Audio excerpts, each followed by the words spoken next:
Right, good evening everyone. Welcome to Hilly's Tuesday night stream, and we're here for WAOF1 Tuesday night division, where we are doing a sprint race weekend. So it's short qualifying. We do it as a 25% race rather than a sprint race, followed by short qualifying again. And no, sorry, there is no qualifying for the main race. The top 10 are reversed from the sprint race results, and then we do the 50% race. So there we go. Welcome to Mr. Kev. Um, Thank you for coming and joining me. And um, can I just double check if you tick your box on the party menu to include your audio?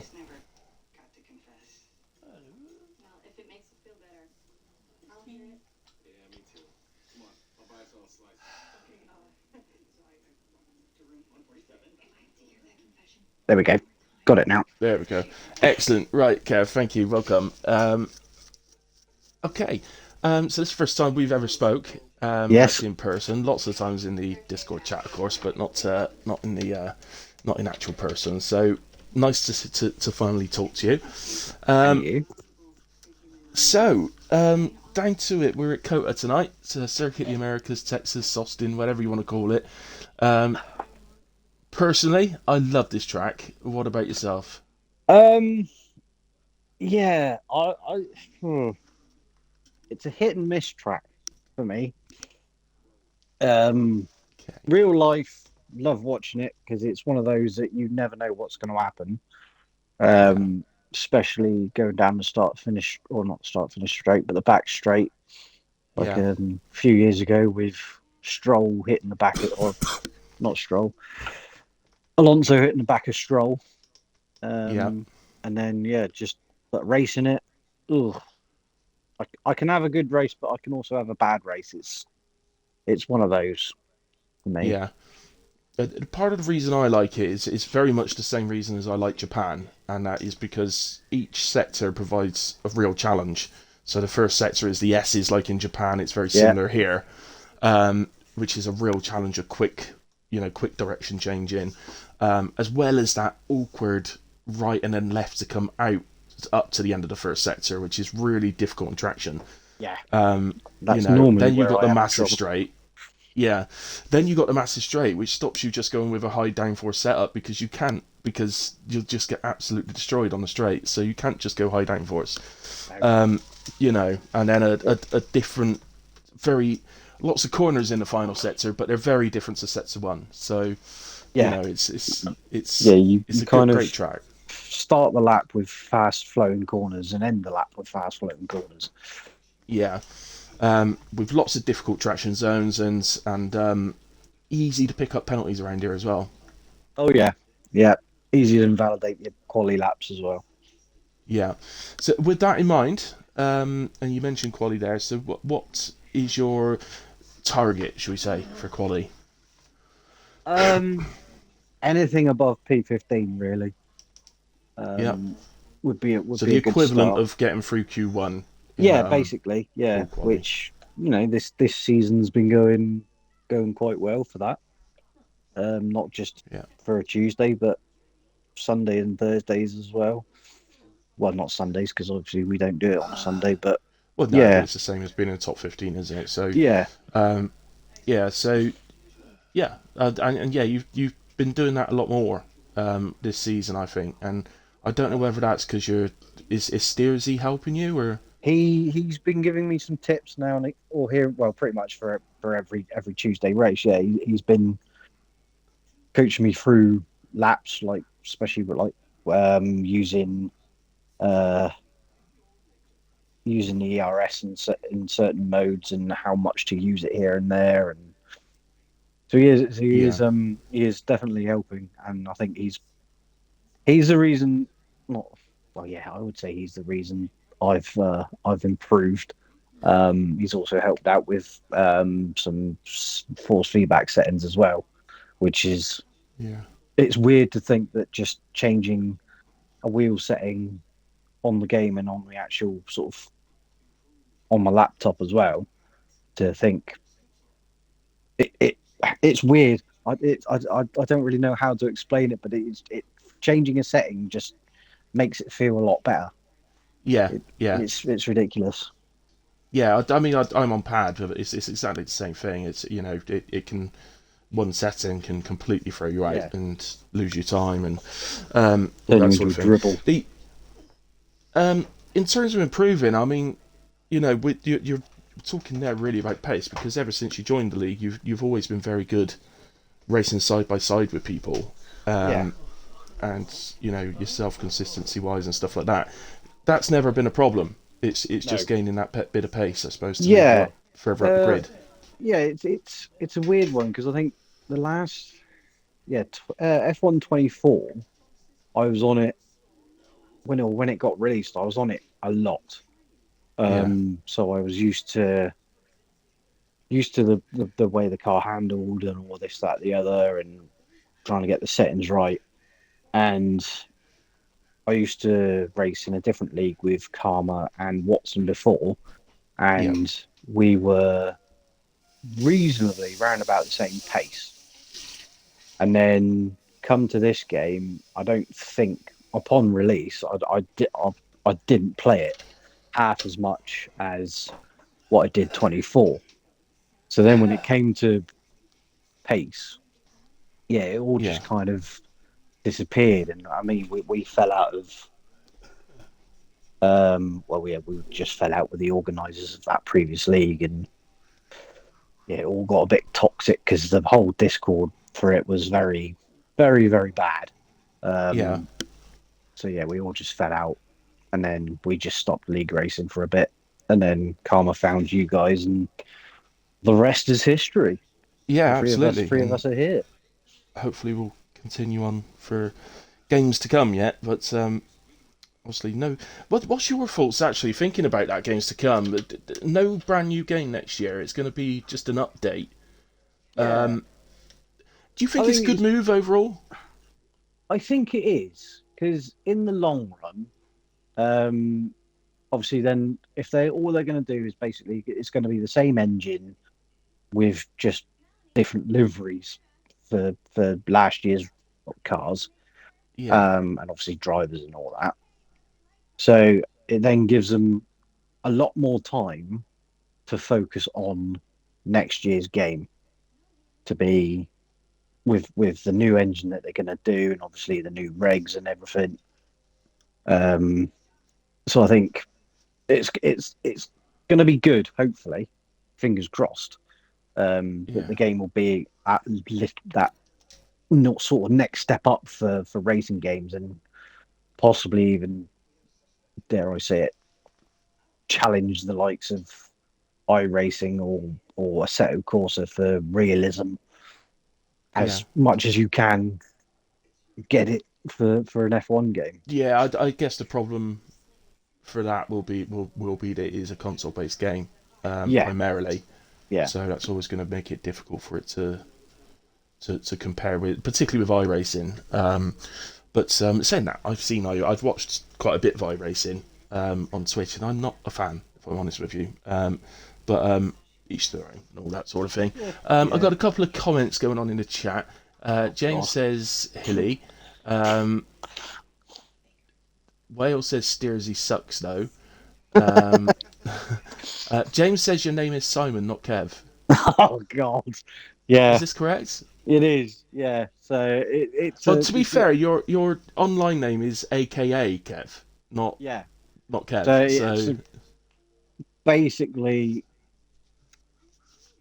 I went to Cardiff for a friend's birthday, and I took the place of somebody that was supposed to go.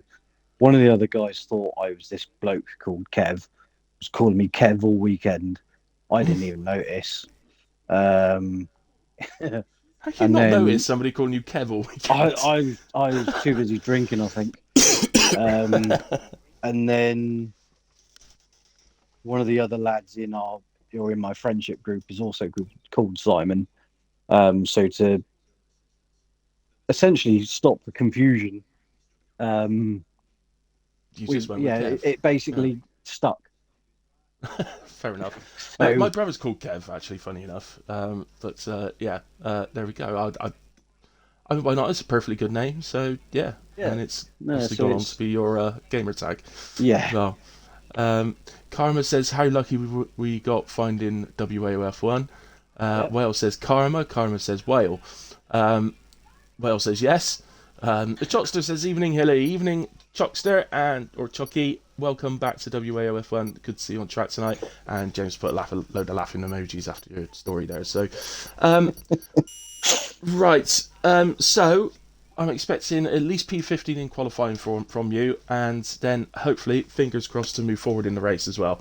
Fingers crossed, yeah. So yeah, so that should go. I'm going to let you go because it is only a short qualifying session, so I don't want you to miss any. You've got to get your free runs in, ideally. So although it's sprint quali, so you won't get free runs in, will you? You even got one set of softs. But yeah, go and see what you can do, man. And best of luck tonight. Thank you, sir. All right. No worries. I'll let you go back to your other party. Bye-bye. See you later, man.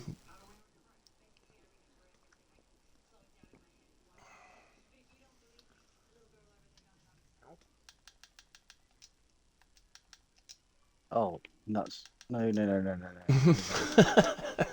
It's all going wrong. There we go. So now Kev's left the party and I've got Watson instead.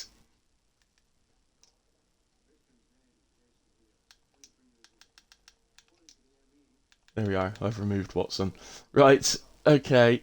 There we go, guys. That was Kev or Simon, whichever you prefer to call him. So that was a nice chat. As I say, I've never spoken to him before. It's always good to get to know the people that you're racing with or commentating on. In my case, well, racing with him on a Sunday as well. Right, so back to tonight's race. So I just want to re-clarify the situation tonight of how this is going to work. So it's a sprint week, or not sprint week. It's a sprint Tuesday. So what will happen? It's going to be a short qualifying, which is an 18-minute qualifying. So what I've just said to Kev about the only one set of softs is actually wrong, because it's a short qualifying session. So they will have the full allocation of softs. So it's a short qualifying session followed by a 25% race, which is our sprint race. They will be required to make a pit stop. So it's a sprint race, but slightly different, basically. Then what will happen, the top 10 in the sprint is reversed. So whoever wins the sprint race will start in 10th, second will start 9th, and so on and so on, for the main feature 50% race. So there we go. Obviously, it will mean a lobby reset after the sprint, but it doesn't take very long because I do it and I'm hilly. So there we go. Right, okay, let's get to that Sauber if I can. That Sauber is, of course, Gunnar, who's out on track first.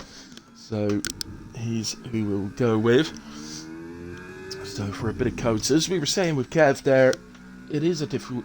It's a difficult track for many reasons, but it is a very varied track. But as we mentioned in that conversation, it is very easy to invalidate around here. So we'll be keeping an eye on that, and that could mean that the grid gets a little bit sort of messed up a little bit. But hopefully, really, because that makes it more interesting for us when people have got to fight their way through after messing up qualifying. You see Gunnar there just taking a wide line into the final corner and then cutting in. It just helps your acceleration a bit out at the final corner. It takes a little bit more speed up to turn 1, and that's the reason he does that. Turns in then to turn 1.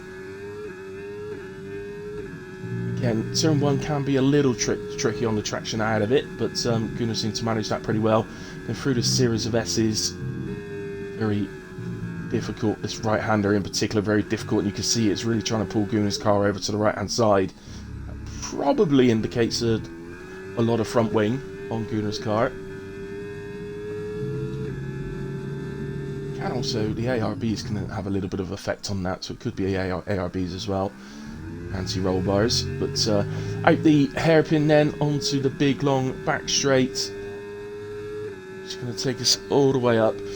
Obviously the best overtaking opportunity here, which takes us up to the speed trap, and then heavy braking down for the left hander. You can take absolute masses of curb there, and Left-hander. This awkward little section now, the right-hander. Very difficult on traction out of the right-hander. Into the heavy braking, again left-hander. Again, it's a bit difficult on traction. But you just got to straighten that wheel up as early as you can. And begin to put the power down. Then the left-hander there is a bit blind. Particularly if, like me, you run the cockpit cam. Because I run cockpit, I'm a little bit lower down to the ground, and that corner is completely blind, that left-hander. The penultimate corner. But it's a 32.3 from Gunnar, not a bad start. I think the pole will be in the 31s. Well, there you go, 31.5 from Steersy. No real surprise there. Let's go to Robin then. He's next on the list, so...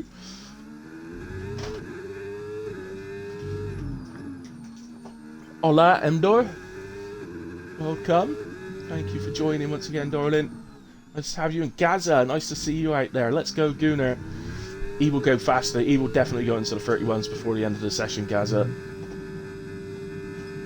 Gunnar's always been pretty handy around COTA. Always, well, he's handy around all the tracks, but you know what I mean. This seems to be one of his standout tracks. As Ryan goes third on a 32.6, Robin 33.6, Barry about across line 33.5. Let's visit Chris for the first time this evening. Then McLaren out the final corner, 33.1 from Chris. James, who's been in very, very good form this season, has probably, I would say, been the closest to Steersy in terms of quali pace across the season. I'd say if anything's let Gunnar down this season, it probably has been his quali pace. His races have been very, very good, which is something you can't say in any of the other races he does in the other divisions. He's usually right at the front, but he's just struggled a bit on Tuesdays. I don't know the reason for that, but there we go. James Inouye went into P3 on a 32.5. Down to Watson, who looks like he's going to be contesting a bit of traffic. Hopefully they all notice him. Those two certainly did. Right, the hairpin. Not the perfect line through the hairpin, but it wasn't bad. Yeah, he's definitely quick here, guys. Couple more going on to the board. Falcao 32.1. Ozers 32.7, Admiral 33.0, Beastie 33.2, Chocky 33.4, Gregory 33.4 as well, Boss 34.1. There's no way that's Boss's true pace. As always, the first laps tend to be sort of cider laps. Get a time on the board to really attack your second lap. In a way, I'd say that's even more so for the fastest drivers, because you get that banker on the board that should secure you a top 10 maybe, and then really attack the lap to do the fastest time you can. 33.6 from Watson. Again, that's not his true pace. Here is Kev then, who we spoke to out the final corner. It's a 34.6, so at the moment that's P16. Let's go to Josh. Just starting his lap actually, so we've got the whole lap with Josh. Yeah, Gaza. Ozers has definitely got quicker. He's P6 is a very normal position for him actually at the moment. So he has in some races fought for even higher. I think he was second on the grid at one race. So dare I say it, I think he might have got a pole somewhere. Don't know if it was on Tuesdays though. It's the only thing. So. There we go. Out the hairpin for Josh then. Yeah, good night, Dad. Josh. Pulled out. Oh, Josh and Beastie last week at Monaco. What a qualifying performance those two put in. Two drivers that... Well, Josh, I think, in all fairness, I'm sure he won't mind me saying, but struggled really to get out of Q1 anywhere this season. Beastie probably more often not gets through Q1, but doesn't often get through Q2, has on the odd occasion. And both of them into Q3 last week at Monaco, and ended up qualifying 5th and 7th. Beastie 5th, Josh 7th, and what a performance that was. Standout performances without a doubt.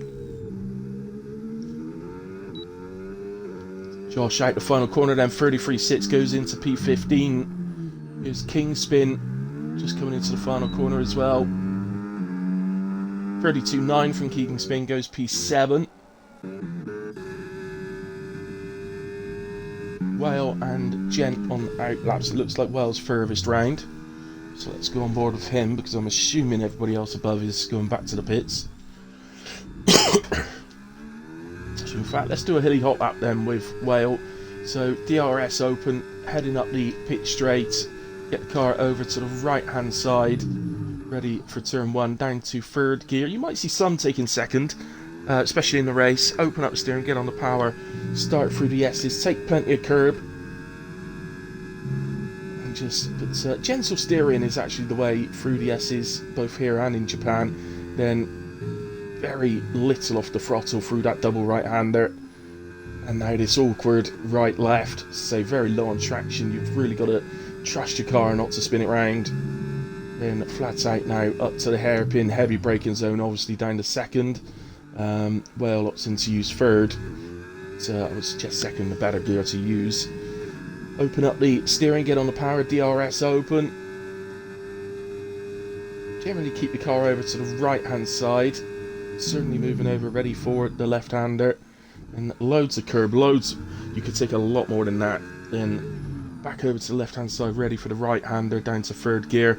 So be a little bit careful on exit, it is difficult traction zone. Then car back over to the right, ready for the left. Then again, open up the steering. Then power all the way through these right-handers. Keep, in qualifying, just keep this as tight to the right-hand side as you can. Then the blind left, 5th gear usually through there. Down to 3rd for the final corner. Again, open up the steering, but just be careful not to spin the car around. And it's a good lap from Well. 32.3 goes P4. It's a very nice hilly hot lap from him. Steersy goes faster again. 31.3. JT Gent heading to the line, or has crossed line, sorry. 35.6 from him. Gunnar back out there in the final set. So now was ever so slightly up through sets of 2. Just reiterate that corner there. If you take that on cockpit, you're so much lower down when you drive in cockpit, so it's completely blind. You cannot see the curb, whereas the guys that drive more in the view that we're seeing, I'm not saying it's... yes, I am. I'm saying it's easier for them, actually. I was going to say I'm not saying it's easier for them. I'm lying. It is easier for them, so you could definitely see it better. Gunnar anyway goes P2, 132, 143. Falcao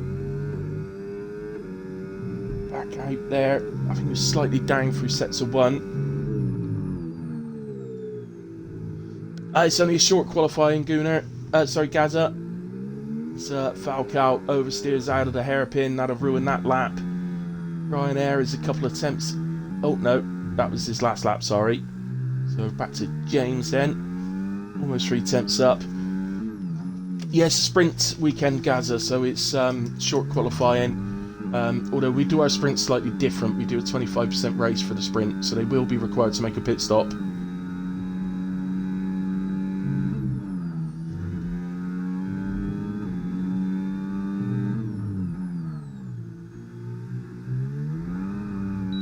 James out the final corner, just gets a bit of wheel spin. Took a bit of time out of his lap, but he is P4 on a 32.3.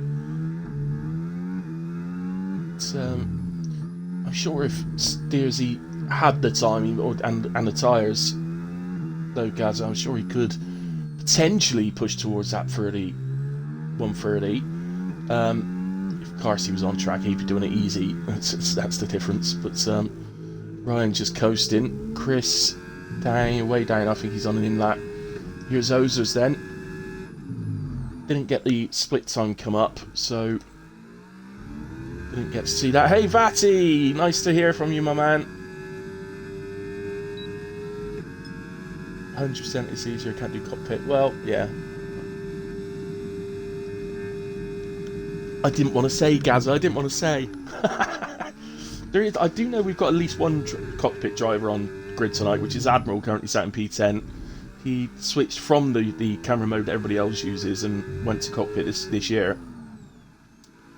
So I wouldn't say he's still new to it, but it's his first year of the game of racing in cockpit, and he's doing very, very well.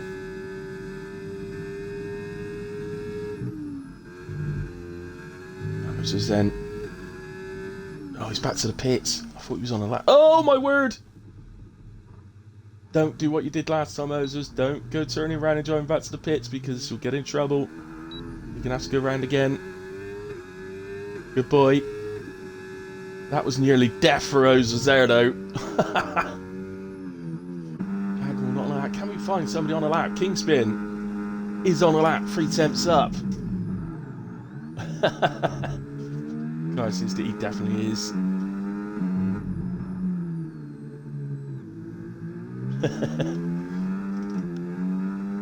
Clip it. I can't clip. Do you know that's something I can't do? When you're commentating and streaming, you can't clip things. Obviously, it's saved on your stream anyway, so you can go and get it later. But you can't do your Xbox clips.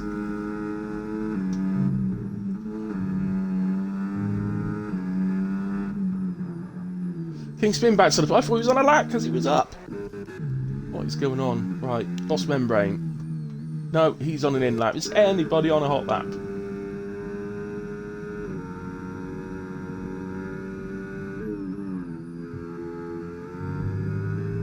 Oh, that's just going to invalidate for Kev. Going to complete the lap off. Let's see what he would have won. 33.9. So that would have. Well, he'd stayed P19 on that, but he'd be a lot closer to those ahead. Definitely shows he can go a lot faster in a way. Oh, he's definitely getting some. That would definitely be clipped and shared across Discord. Buddy.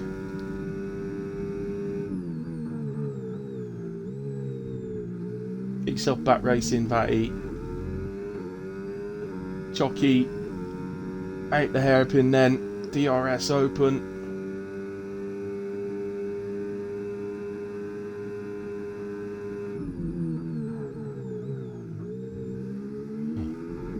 Into the left-hander. To the left, ready for the right. Almost 3 tenths up. So at this moment in time, that would put him ahead of Beastie. A little bit more to make up if he's going to challenge Kingspin and those above.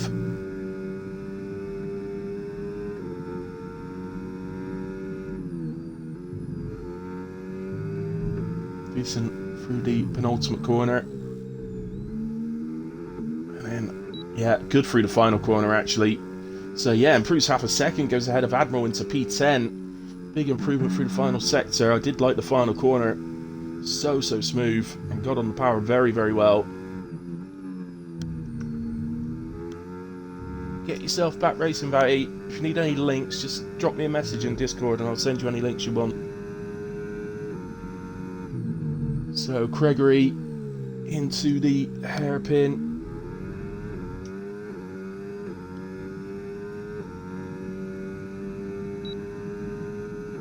Find out at the just after the end of the straight. The speed trap's at the end of the straight. The sector 2 splits just round the corner.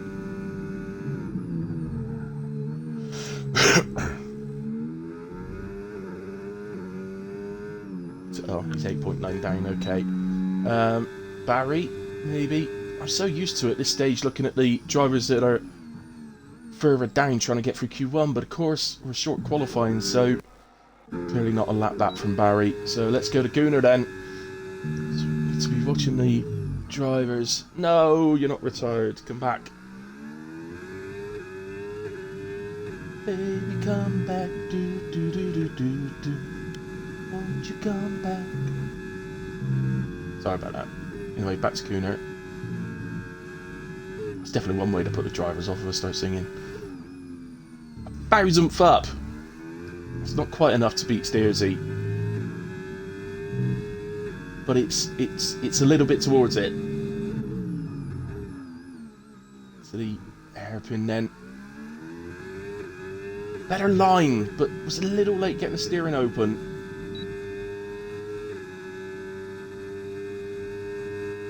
Getting a nice toe from his teammate. That's why we saw Barry slowing down at the start of his lap.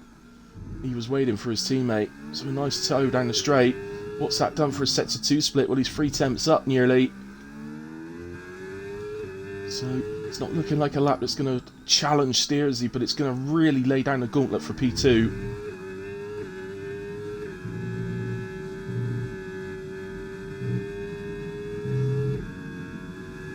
Nice, really right-handers. There's always a little... Oh, yeah, it's invalidated him. I was going to say, there's always a little thing when you're approaching that corner on a good lap. Little thing in your gut sort of says, don't. You just kind of tell yourself, don't invalidate, don't invalidate. And the more you tell yourself, the more likely you're going to do it. Oh, how's he gotten away with that? Steersy goes 31-1. James heads into the final corner. 31-9 from James goes P2. Wales attempt going into the final corner. Has he gained any more? It's a good final corner from Well. And it's a 32-0. He goes P4. Ryanair jumps to P5. Have we got anyone else? I was trying to get to the last driver, but no, I couldn't do it in time. So that is it. So it's Steersy on pole, as we all expect, really. That's why he's moving up to the Elite Division next year, or next season. So there we have it. So Steersy will be pole. James alongside in P2. Falcao in 3. Wales, superb qualifying, P4 from the Giant Mammal. Ryanair in 5. Gunnar 6. I'm not going to do everyone because we will go through all that on the formation lap as always. I'll do a full grid rundown and we'll go through the tyres and the strategy. So don't forget, our sprint races are 25% races. They will be required to make a pit stop. Okay, so I'll be back in a few minutes ready for the formation lap and we'll go through all that.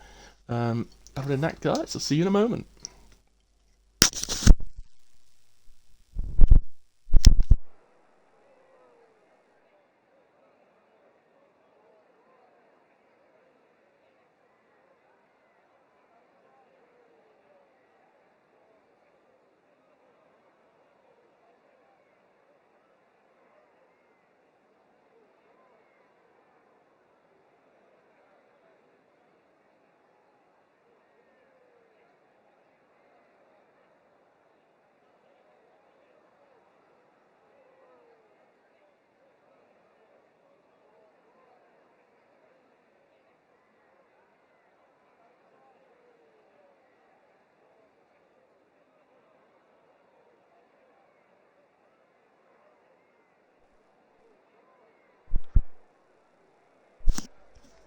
Wow, back quicker than expected, but wow, it's raining, it's pouring, Hilly is snoring, or will be snoring if this race goes boring now because of the rain.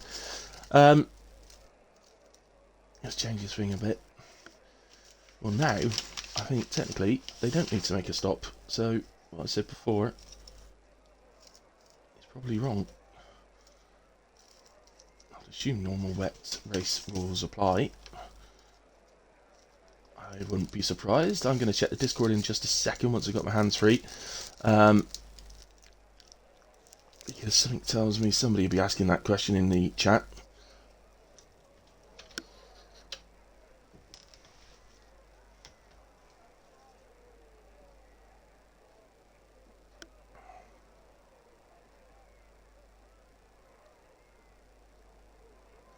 Okay. As I said,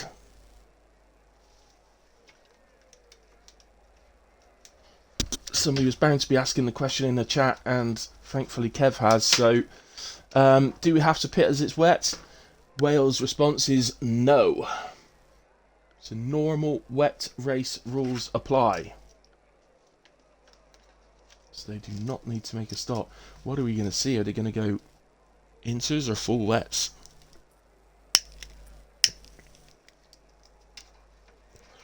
I wouldn't be surprised to see a mixture.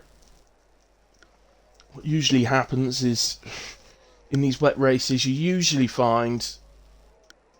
Well, I agree, you could have enforced that. Made it a bit more interesting. But, I'd imagine what we would have seen, Gaza, is that everybody would have started on full wets for just a few laps until... Once the line starts appearing, pit for the inters. I think that's what they would have done.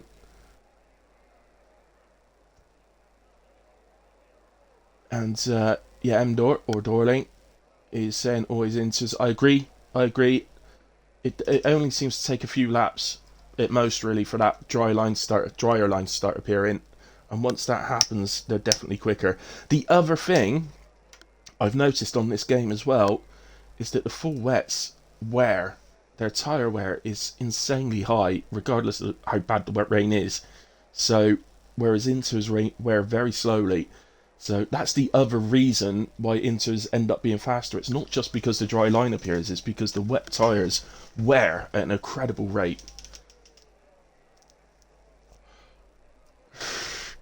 And if people think it's... Because when the game first came out, and I was saying I said it's unrealistic that they would be using Inters in these conditions. Well, actually, it was pointed out to me that actually when it's full wet conditions in real life, they tend to red flag these days. So you very rarely see the full wets. So in a way, it is a bit more realistic. So just looking down the order, we'll do the tyres first for once. So the top 10 all on Inters. Beastie is on the full wets. Ozers and Chocky on the Inters. Boss Membrane on full wets. Gregory on Inters. Barry and Robin on wets. Josh and Kev on Inters. Gent on wets. So we'll see. So usually the full wets might get an early advantage at the start of the race, but there we have it. In a way, the full grid rundown. Steersy starts on pole alongside James in P2. Falco starts 3 with Whale in 4. Ryanair starting 5 with Gunnar in 6. Kingspin starts 7. Chris in 8. Watson starts P9 with Admiral alongside in 10. Beastie and Ozers on the 6th row of the grid with Chucky starting 13 and Boss Membrane in 14. Gregory starts in 15 alongside Barry in 16. Robin starting 17th with Josh in 18th. Kev P19 while Gents brings up the rear of the grid in P20 tonight, the full grid. Always nice to see. We do have a couple of reserves out there. Chucky, I think Chucky's reserving. I can't remember who I saw get the reserve seats earlier on. I did read it, but I can't remember who it was. I'm sure Chucky's a reserve. He might be the only one, actually, just looking down the order. So, I think he might be one reserve. But, there we have it. Let's just change its position changes for the start. And what I'm going to do is take...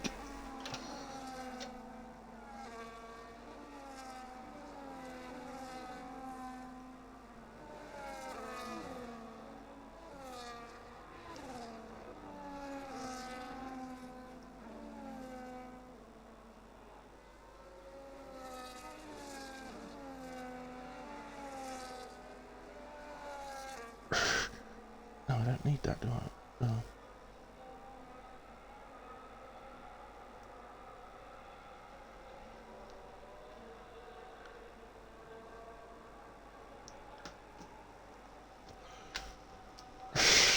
So they're lining up, ready for the start of the sprint race. It's not giving me a great angle. It's not the worst I've ever seen either. Should we just go with Steersy? Ah, yeah, it's moved us away a little bit, so that's better.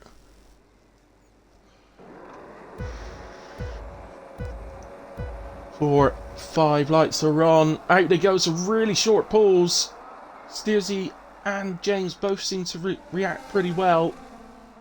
We got a bit of movement going on. Kingspin was a little slow off the line. He's dropped 3 places. As they all try and get through turn 1. Oh, we got a Ferrari sideways. It's Ozers into the wall. The car looks intact. Intact. So no damage there. Oh, a bit of contact there with the McLaren. Between the McLaren and the Haas. Chris looking to rejoin. I think he got on back on okay.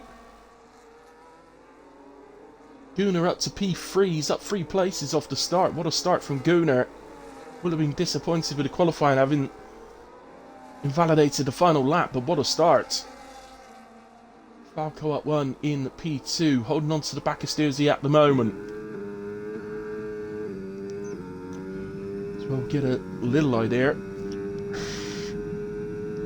the straight line speed. Falco picking up slipstream, of course. They both used about the same amount of battery. They look pretty similar, don't they? Sorts of moves. Trying to see who that is. I think that's Chris Under. Was it Chris? No, it wasn't. It was the other. McLaren was under attack, I think, from Chocky, but he's held him off for the moment.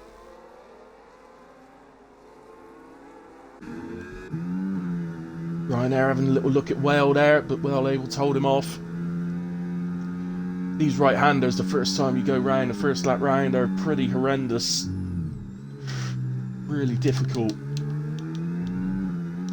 to look to get a grip. The top 10 still all the inter-runners, so none of the wet driver starters made it into the top 10, although Boss is up to P11 and Beastie running in P12, so they're very close. Just see the lines on the track where the tyres are running.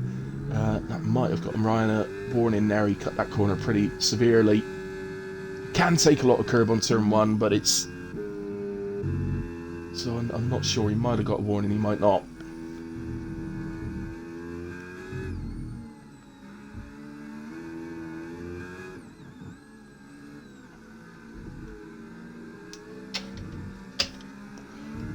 So, do we have any actual battles? I mean, there's loads of battles in the sense they're all still so close together. Is anyone close enough? Well, this looks close, doesn't it? Josh all over the back of Barry. Got to concentrate on a good exit here. He takes quite a wide entry line, look. That should give him a good exit. Well, Barry actually seems... Well, he was slightly ahead, so probably got on the power a little bit earlier. Can Josh pick up a slipstream? He's trying. But not actually using his energy to try and get that done. Suppose the problem being that you potentially use your energy just to get one move done and then you're low on battery for the next several laps before you recharge it. So it's generally a lot easier to recharge in these conditions though. Gunner's got him past Falcal, so I've missed one there, I do apologise.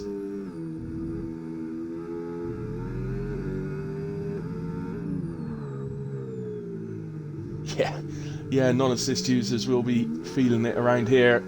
As Steersy sets past this lap as he disappears into the distance.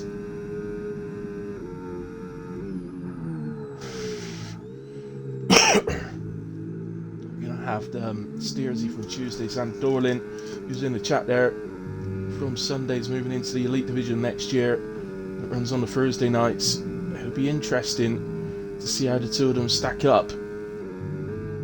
Obviously against Carsey, but how will he stack up against the others as well?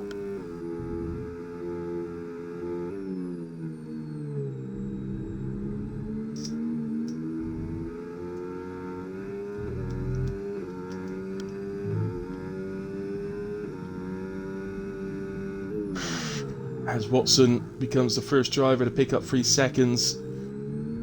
Oh, Falcao is going to run out wide here. That's really going to hurt him on exit. Don't think James is close enough though to take advantage. So let's just move down. Is anybody looking like they're going to make a move? Oh, they were pretty close. Gregory and Beastie. I'm just looking at the standings there, and look, Boss has dropped off the back of Admiral. And Beastie's got Gregory all over him. Barry's dropped off the back of Gregory, so is that signs already that the wets are dropping off in this early part of the race?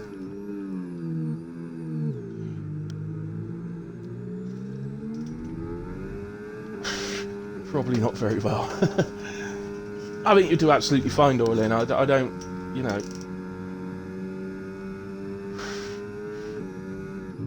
Obviously, beating cars is going to be incredibly difficult for anyone, but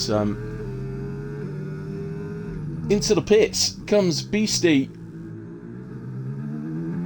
Did he not get the memo of it's a wet race, you don't need to pit?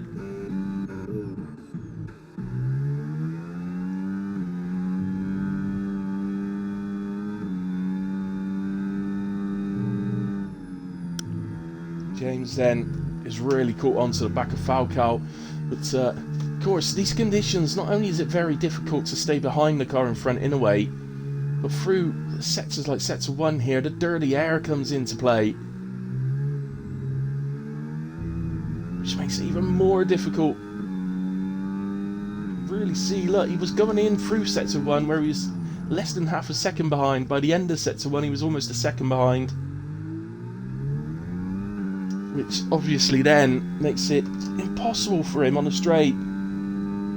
This is why we want dry conditions ideally for this race. See there, okay, he's used a lot of battery there, James, but he's clearly got enough straight line speed that he could perhaps worry Falcao if he could stay close enough. Gent becomes the second to pick up, 3 seconds. King spin very close to Watson.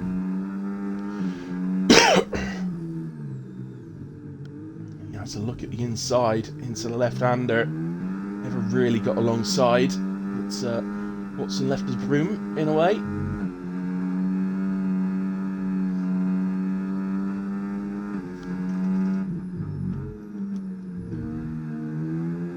Oh yeah, you're right. Yeah, Gunnar has taken a big chunk out of Steersy. And he continues to do so. Notice he's not got a lot of battery, Gunnar. He does like to... He uses his battery an awful lot, but Gunnar is flying. Gunnar is absolutely flying at this stage.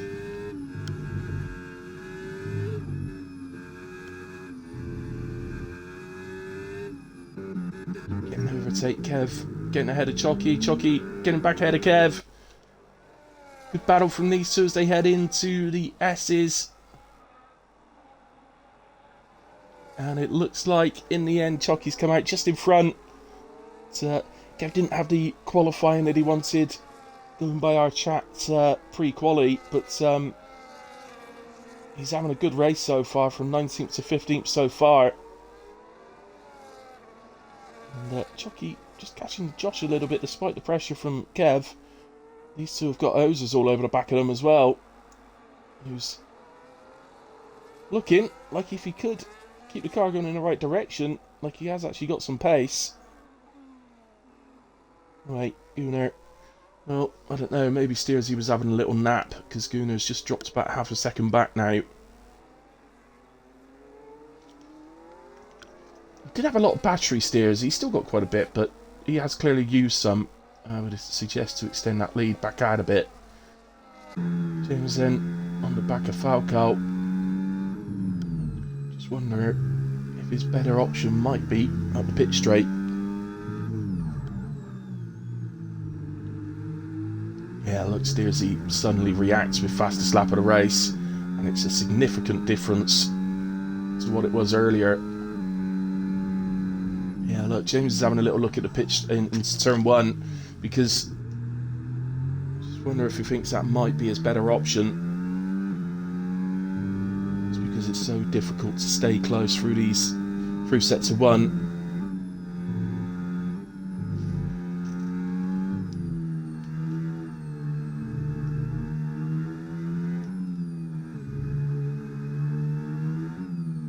Kev picks up 3 seconds. Boss has pitted to come off for the wets. So only one of the wet starters remains, and that's Robin, who's running around in P16 at the moment. Moves on to the back of Kevin Chocky, but is there anything he can do about him?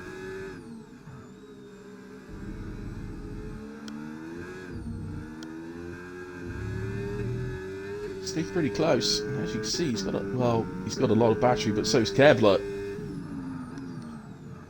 Who's just deliberately staying, using some battery down the shorter straight to keep him as close as possible. Can he pick up the double toe? Oh, he was hoping for the option. I don't know whether he was just a little worried about the gap closing in the hairpin, because he didn't seem to get a very good exit at all.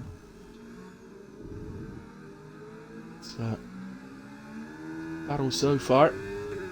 As Gunnar, look at Gunnar, he's suddenly on the back of Steersy. as he now sets fastest lap of the race. Particularly want to leave that battle because that was a pretty good battle, but we have a battle for P1.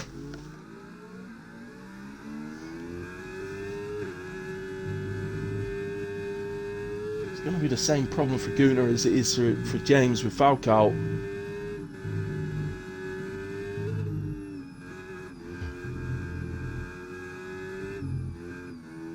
Just looks like they're having a bit of problem with the car sliding now as well, and that could be due to the tyres starting to get a little bit worn.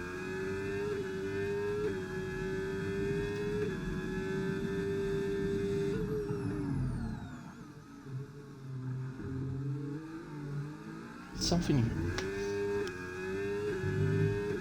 So I'd stop there. I thought I was going to sneeze. Oh, it's quite still.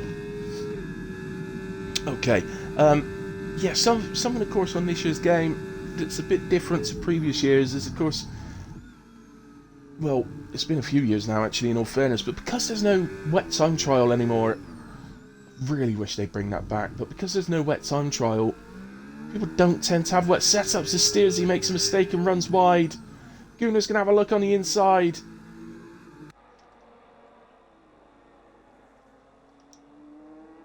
Side by side going into the right-handers. Gunnar around the outside. I think he's got better traction, better grip.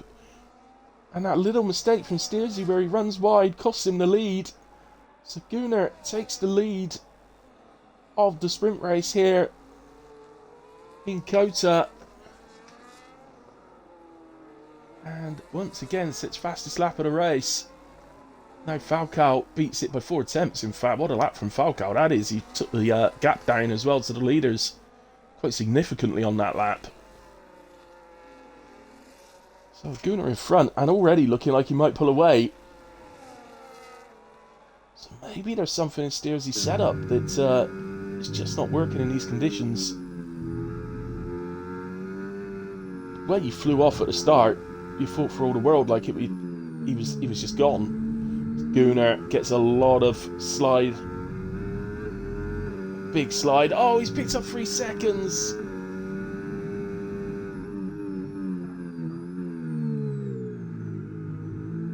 Steersy pouncing on the mistake that he saw Gunnar make. Puts pressure on Gunnar and makes him jump the corner. And Gunnar ends up with a 3 second. As it stands at the moment, he'd hold on to P2. So, as much as he would love to beat Steersy on track, it might not be the best way for him. He might want to stay away from this battle now simply to hold that P2 spot, because the more these two battle for the lead, the more likely they're to bring Falco and James into the mix. Oh, Steersy seems to completely jump that part of the long right-hander, so that might have been a warning. I'm going to have a quick look. Yeah, look at that. Steersy's on 2 warnings now. He did get a warning for that corner cut. So Gunnar initially sets fastest lap, but James beats it. Robin on those full wets is now down to 19th. Just no pace in them anymore. He's been the latest to pick up 3 seconds. Just trying to look through the field where we might have a battle. Admiral on the back of Chris, but be a little bit stuck there. Well, Falcao's catching the leaders. Rate he's catching, he will get on the back of them before the end of this race, and he's kind of pulling James along with him a little bit. James is out of the 1 second, but that's not important in these conditions.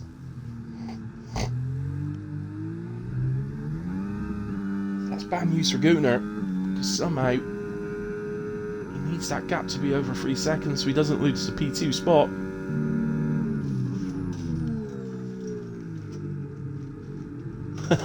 Get it revoked.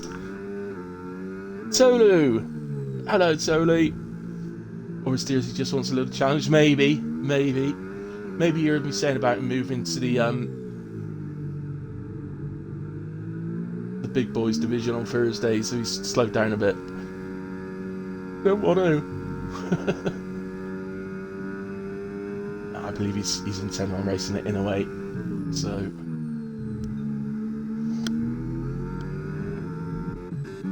through the order, King's Spin has gotten very close to Watson here. Once again, Gunnar sets fastest lap, but I think that's going to be beaten, and it is indeed by Falcao, who is absolutely flying at this stage.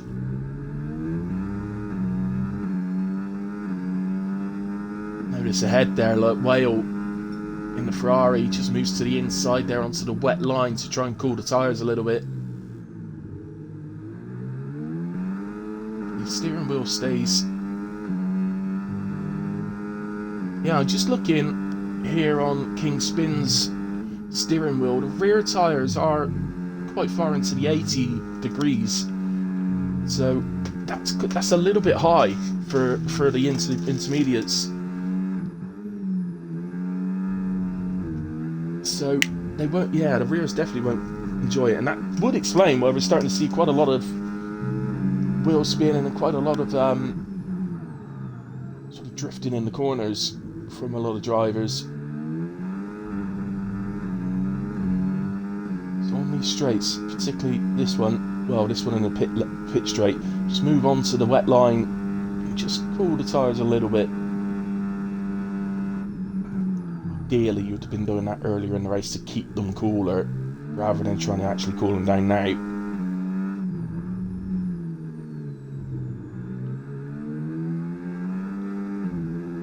So I think all of us probably do very little wet running. I don't think I've ever done any wet practice runs on this year's game. Probably should.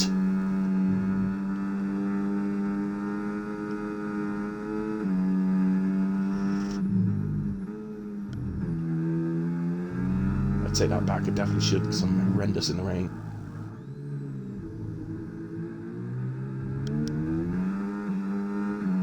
So, can King Spin create an opportunity?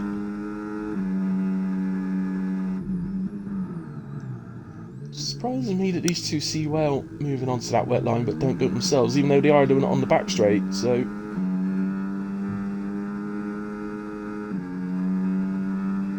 unless the only reason they both moved on the back straight was one to break the toe and then one to pick it back up again, is I'm going to switch to Steersy and Gunnar, because Steersy is right onto the back of Gunnar again. They've extended the lead back up to 3 seconds to Falcao. So, whatever reason Falcao was flying, it just seems to have dropped off a little bit. Steersy with the slipstream. He gets alongside. It's down and makes the corner. Keeps it within the white lines. Gunnar will come back alongside on the outside, but I think on this occasion Steersy's got that done. Oh!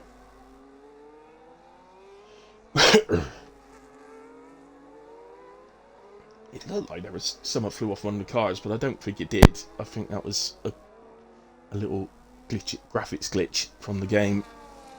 I have seen that before, and you think, oh, there's contact, but it probably wasn't. So, this little battle though, look, that's Falcao behind. It's bringing him back into under 2.5 seconds now. Steersy now sets fastest lap of the race. Falcao's lap must have been very close to that. Falcao's really pulled away from James now, and in fact, Whale is catching James. So, Whale just pulling up onto the back of James, and I wonder if that little bit of cooling effect that Whale's trying to do on the straights, moving onto the wet line, is actually helping his pace here. That's what we're seeing from Whale here, is that it actually does genuinely help if you do that. Proof's in the pudding. I've never understood that phrase. Where's the proof in the pudding?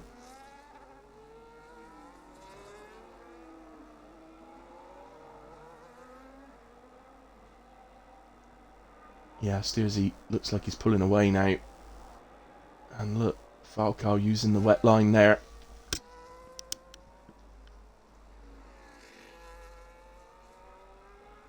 Should we be looking elsewhere for potential battles? There's a couple of penalties popping up on the screen. I think it was Josh and Beastie.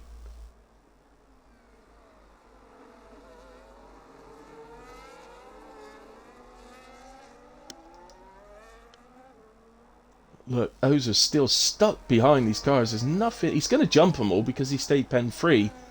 So he is going to jump them all, but goodness me, there's nothing he could do about them. Something going on there because Josh and Chucky are alongside. And I think Chucky's going to get the place. Josh hasn't quite given up on it just yet. Keeps battling away, but Chucky in the end... Oh no, Chucky runs deep. I mean, he's still going to hold it. Usually that outer line does have a better traction. So yeah, does hold the position. So good move from Chucky in the end. Little moment running deep there, but held the position. But will Josh be able to come back at him? Just looking behind us. Oh, it just looks like he could be under attack here. And watch all of it unfold as we head up to turn 1. Boss Membrane to the inside of Ozers.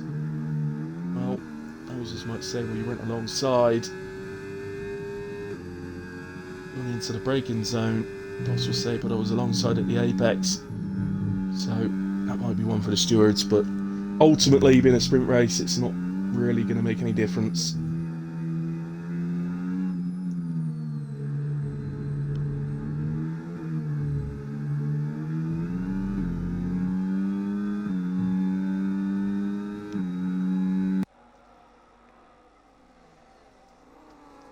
Side by side here then, Kev and Josh. Josh fights him off in the hairpin. He's actually left himself vulnerable and Boss Membrane's going to take advantage. Has to go back behind the Aston Martin to pick up the toe. Now they're both going to try and go past Josh, and they both do. Boss is going to try and get both of them. And the inside of the left-hander, and Boss gets back to P13. So we get a yellow flag.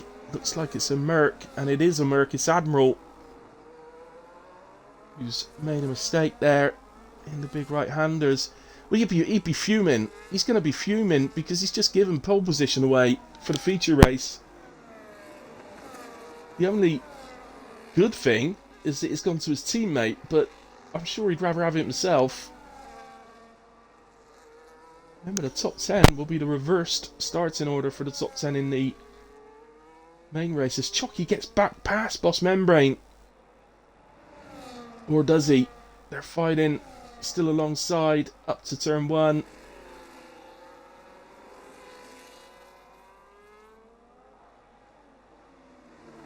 And, well, Chucky's battle with Boss has allowed Kev to get back alongside him.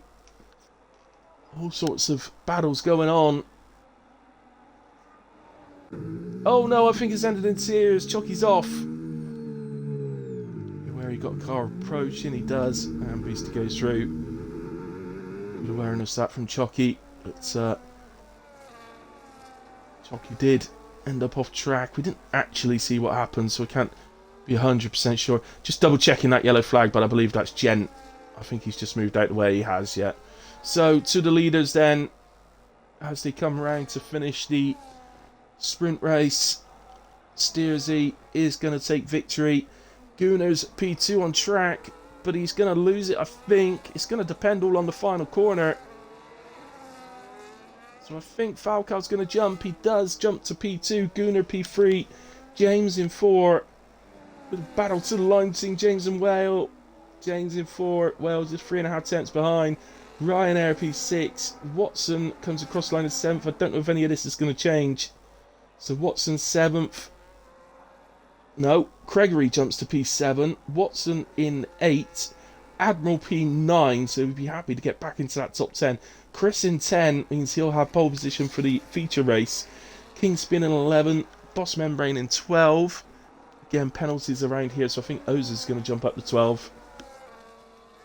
So yeah, Ozers jumps to P12. Boss Membrane in 13.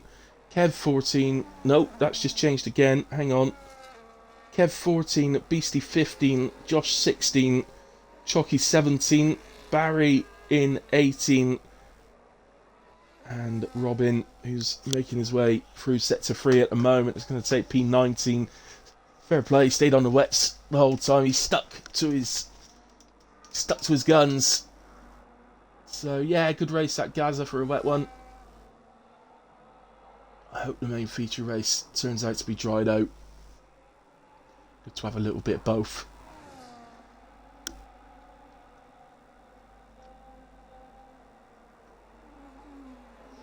So here comes Robin then.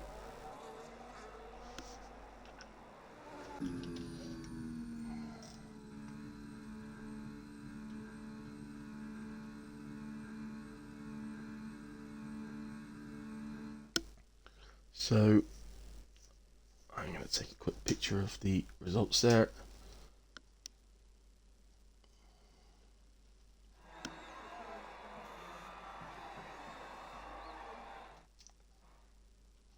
Hopefully everyone stays in the lobby.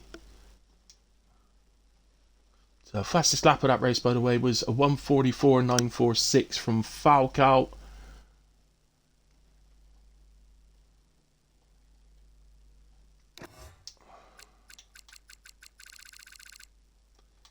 So I'm just taking a photo of the results so I could do the grid. There we have it. Race director instance. Try and scroll this before it disappears. So a good win from Steersy. Not a straightforward one. Guna certainly put him under a lot of pressure. The pressure relieved somewhat when Guna got the 3 seconds, but we know that Steersy had 2 warnings for quite a lot of laps at the end there. So there's always that risk he could have picked it up himself. But a superb race as well from Falcao to pick up P2. Superb race, Falcao. And fastest lap, of course.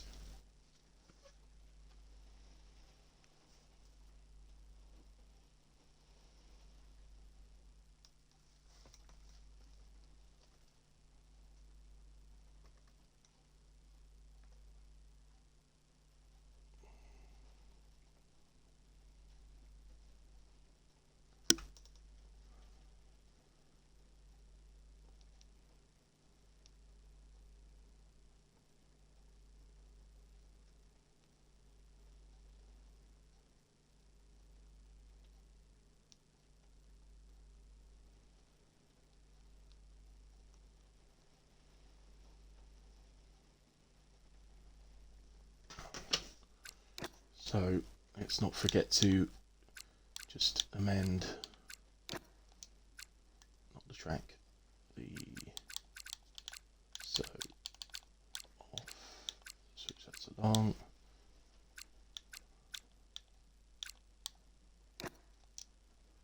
There we go, so.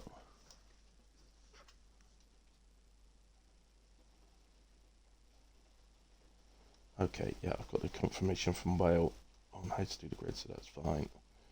So, it's Chris taking that cheeky P10 to get the pole position spot for the feature race. Completely deliberate. I know what he's like. Admiral Watson.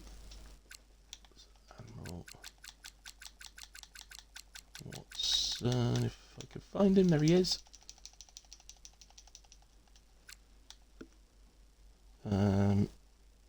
Gregory Ryan Whale. Gregory Ryan Whale. I can't find Gregory, where is he? Ah, there he is. Gregory Ryan Whale. James Gunnar Falcao Steersy. There we go. Then King Spin.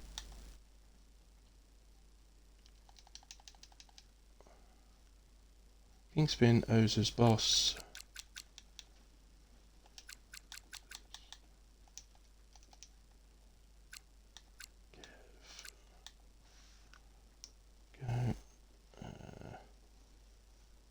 Beastie Josh Chucky.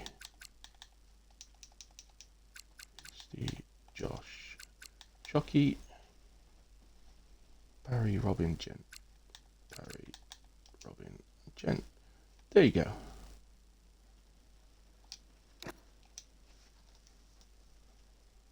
Excellent.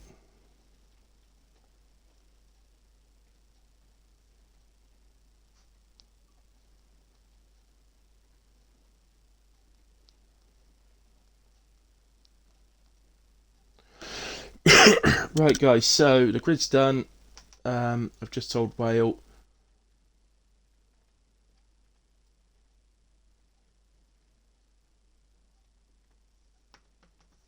And so, as usual, there will be a bit of a break. We will give time for them to be able to put the setups on, do the strategies, etc. Maybe amend setups slightly, depending on conditions. But for that reason, I am just going to take a quick break, grab myself a coffee, and I'll be back. So I'll see you in a bit.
Right, okay, guys, back with you.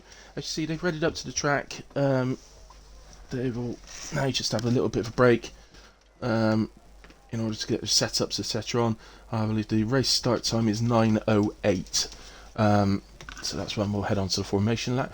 I've just seen it's kicked me out of my party, so I'll just pop myself back into a party. So I don't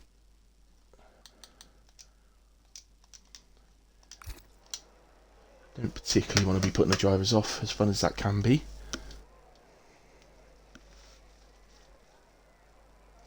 Wells messages, everyone ready up to the grid. Feel free to forget your setups. Race starts at 9:08.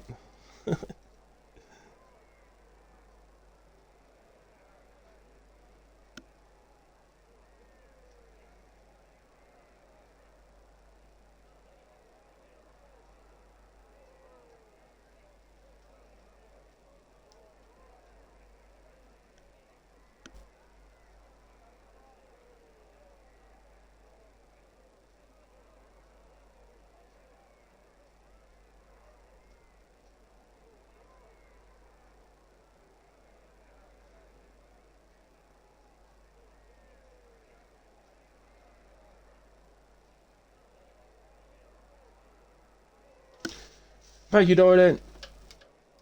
Endor. I should stick to Endor. Endor sounds cooler. You should change your name to Endor rather than Dorlin. Dorlin, because Endor just say it sounds like, I don't know. It sounds like you're an elf in the Lord of the Rings games or something like that. Endor.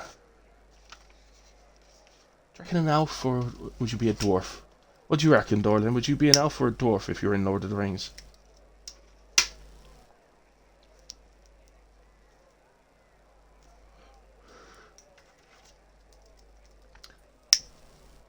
I got big hands and feet, so I'd probably be a hobbit. And a hairy.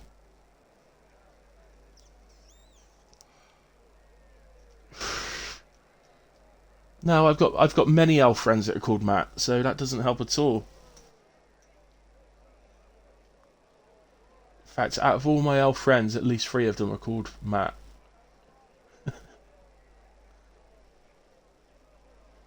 Maybe a dwarf though. Emdor. It's better to be a dwarf than an orc. In it, Dorling, darling.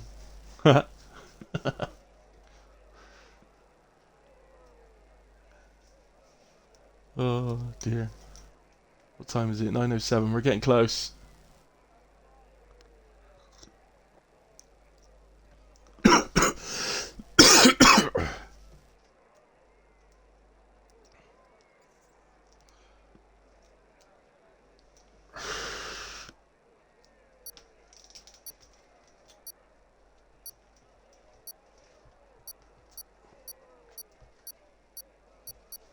I can hear the countdown. I can hear the countdown. We're heading into it.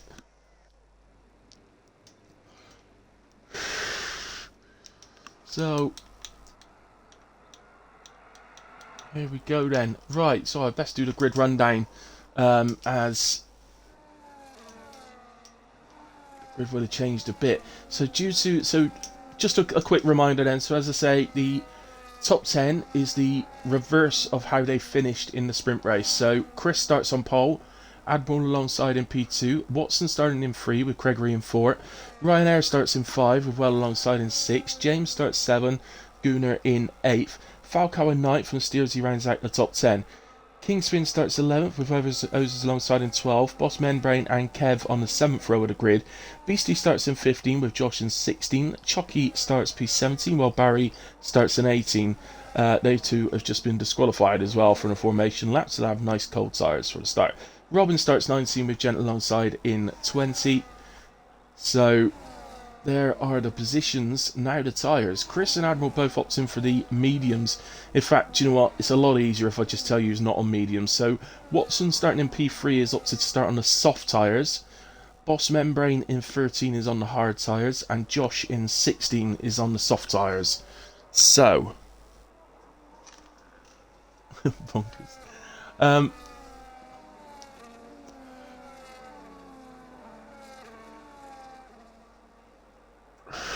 Oh, you live in the same village as Steersy. But they normally say that every village has to have one, but apparently in your case they got 2. Anyway, I'm assuming the guys starting on the softs are opting for a 2-stop strategy. It's not a bad track for a 2-stop strategy. The pit stop around here is very short, so it's not a bad track for a 2-stop. I say that because the softs die so fast around here that you're not going to use them in a one-stop strategy, I shouldn't think. So I can only assume that they're going to start go with a two-stop. Whether that's soft hard hard or soft medium hard or something like that. Some variation of. We'll see. But interestingly, Boss in 13th. He'll be hoping to make his way forward in the race. You kind of expect him to from 13th. So he's going to try and do that by going long on the first stint. Lights are coming on. 4, 5. Still quite a short pause, and away they go. Chris and Admiral both seem to get off the line pretty well, but Watson seems to get an even better launch on those soft tyres. There's a bit of contact with Admiral going on. I've just realised Admiral had Ryanair on his inside. Oh, Watson gets out of shape on the exit of turn 1. Manages to hold on to it really well, in all fairness to him, but we do have a yellow flag. It looks like Gregory's gone round. Just trying to see. I don't think he has any damage. We'll maybe revisit that in a bit, but let's stick with the racing for now.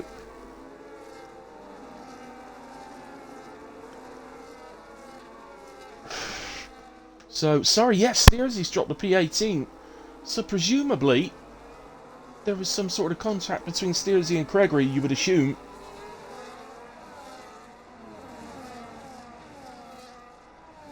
Well, Steersey with it all to do now in the feature, as James coming alongside Watson down to the left-hander. Looks like Gunner's having a little look as well, but surely not. No, he doesn't get through. So James up into P4 and on the back of his teammate. Well, you know it by looking at the cars because they've got different liveries on. Boss Membrane away up to P9, by the way. Well, was momentarily up to P9, but Josh takes it straight back. Getting the back better traction both on the outside line and on the soft tyres. That's what the softs are going to be very good at in the early part of the race. They'll be very good on the traction out of the corners. Holding grip. Chalky's in. So was Chalky mixed up with something there? You've got to assume there was a yellow flag as well, which was Barry and it's Albert. He's headed into the pits, and so is Robin. So they're the only three into the pits. So yeah, you can see Chalky, Robin, both missing an end plate. I'm just double checking with Barry. So yeah, all of them. It looks like Barry's missing both end plates. So all of them needing a wing change for the end plates. Hopefully they all got one. I think they did because they're all coming out the pits close together. No, do you know what? It hasn't changed Robin's wing, unfortunately. He's still missing an end plate. Anyway, back to the racing. Chris leads from Admiral. Ryan moving over and letting James through. So he feels at the moment that James has got the quicker pace. But has he left himself vulnerable to the Gooner, who's going to take full advantage to split the RBs. Watson has a little look to the inside as well. He's alongside Ryanair. Ryan does hold Watson off, although Watson's not given up yet. He's still alongside. He's going for a little switchback kind of attempt. I think he's trying it, but it's not quite worked out. Ryanair is going to regret giving that position up to James because it's costing the place to Gooner as well. We've got a yellow flag. I'm just looking around. I don't know if it was Gent or I think it was King Spin, but they seem to be okay in a way. Here's Steersey then, already back up to P12. Gregory following him through as well, so already back up to P13. These soft tyre starters, I don't think we'll see them in any later than about lap 6. Because, as I say, they're pretty horrendous. Is Ozer's it's way past Beastie, but Beastie still alongside at the moment going into the S's. Ozers does get ahead though. So up to P10, both Ferraris now in the top 10.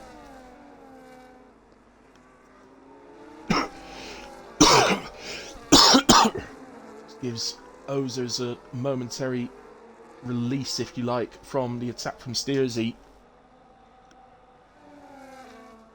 Steersey dropping down and the leader's pulling away at the front. Means he's going to have a lot to do to try and win this race. Here's an opportunity to attack Beastie. Looks to have better straight line speed. and does indeed go through. That could also be Beastie maybe selecting his battles a little bit. It's the only thing you can have when you get the fastest guy further down. Sometimes the guys he's trying to get past say, well, look, I'm not going to hold you back forever, so is it really worth the time I lose trying to battle you? And they can sometimes, almost the reputation of the fastest guys can get them through the field rather easily. I don't think Steersy's going to have much trouble here against Ozers, just simply because Ozers doesn't have DRS. So is it up to turn 1, or will Steersy just hold off? As we've got a yellow flag, and it's a Red Bull. It's Jen who's round. Had a good start to the race, did Jen. But just gone a bit wrong now on the penultimate corner. So into the pits he comes. Sorry, let's go back. So Steersy did go past Ozers up to turn 1. Sorry I came off of that, the yellow flag distracted me. So at the moment, James holding on to the back of Gunnar, who's up to P3. Gunnar looking to catch Admiral, which is a lot harder to do these days than it used to be. He's giving a lot of paces, Admiral.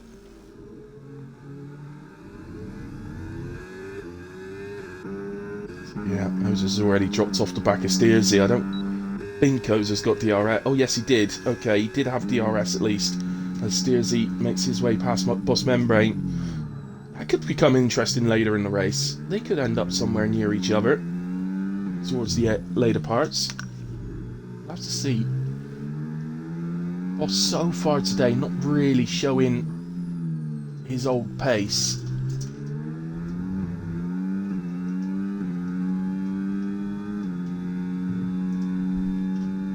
Oh, Josh, I didn't even know you'd let. I didn't even notice the thing coming up. So you're gone. Well, it looks like you're back in. So thanks for notifying me. But it looks like you're back in because your car's. Oh, no, it doesn't ghost, does it? Can I? Let me just see if you're online.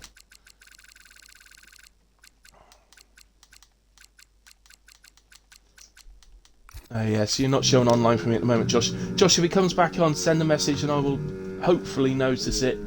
It's not always easy for me to do when I'm doing comms, but just send a message like you have done there and I'll try and send you an invite. I'm pretty sure I've got you added. Oh, what a shame to lose you. There's absolutely nothing you could do about it. It happened to me on Sunday. We were loading into qualifying for the Sunday race. Literally got to the garage, didn't even have time to put my setup on, my Wi-Fi turned off, came back on at 1 AM in the morning. Horrible. Done so much practice for the race as well. Gunnar then up the inside of Admiral. And James catching onto the back as well. So Gunnar past Admiral and up to P2. He will now be after Chris. He'll be hoping. And Gunnar, really, his plan here is to get to the front as quick as possible to allow him to build a gap to Steersy. Because he's going to assume, even with Steersy spin, like the early issue with him, he's going to assume. Yeah, that's right. Just if it comes back on, send a message, and I'll try and keep an eye on the messages. But, well, there we go. End of lap 5, and Watson is in. So I said I couldn't see it being later than about lap 6. It's the end of lap 5. Interestingly, Josh, were you, having started on the sauce, were you intending a 2-stop? Watson's gone to the hards, interestingly. Steersy on the back of Falcao then. Let's do some on-board running. We do have Well just in front as well, so Well's going to be vulnerable here to maybe the potential for a double overtake. Not an awful lot he can do about it other than try and use his DRS all down the straight, but he may choose not to do that.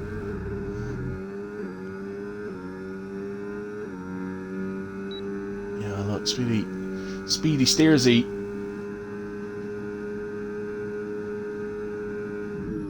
Didn't quite manage to get alongside Falcao before Falcao was going past Whale. Otherwise, he may. I mean, my strategy there, if I'm Steersy, if he had gotten past alongside Falcout, then he could have boxed him in behind Whale. Maybe I'm just horrible. I don't know. That would have been a potential strategy. So, at the moment, Gunnar not really eating into the lead that Chris has at the moment. Chris, as we know, is a very fast driver in his own right, so it's not going to be easy to catch. Of course, he's out in front. He's had a gap from quite early on, so Chris has that potential to look after his tyres a lot better than Gunnar can. And Gunnar having come through as Ozers makes a move into turn 1 and gets past Boss Membrane. Yes, you're horrible. Guys, I know you. You would have done the same. You'd have totally blocked him in.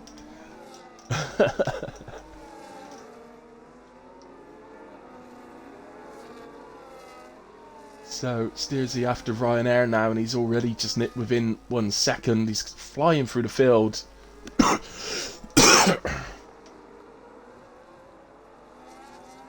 consider he dropped down to, I think it was P18. Chris, yeah, Chris definitely has pace. I mean, as I say, bear in mind he's had the opportunity to look after his tyres. He's not been in dirty air. So Gunnar into P2, but he's had to come through the field a bit. So his tyres will definitely take a bit more of a battering than Chris's would have. At the moment, that gap is enough that Chris could wait to respond to Gunnar's pit stop and pit a lap later. As long as he keeps the battery there to do a flat-out in-lap, he could do that. Or, of course, he could just look to at first and try and extend the gap by undercutting. I think it would probably depend a lot on how these next few laps go. I think you could start to expect medium runners coming in around lap 11, possibly the end of lap 10. I think lap 11, as we've got a retirement, it's in the pits though. So in the pits, retirement from King Spin. Don't forget, King Spin, if you're listening, you need to provide proof of the unfixable damage. Otherwise, you and your team will receive a 5-point penalty.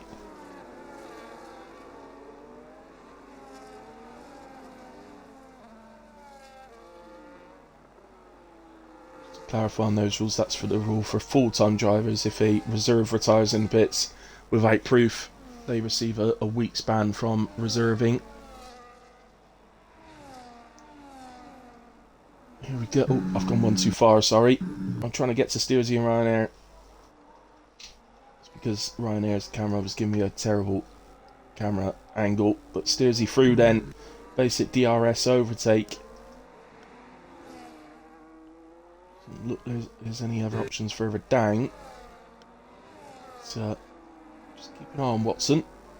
And his times to the car ahead as we get a yellow flag. And it's Admiral is round in the long right-hander.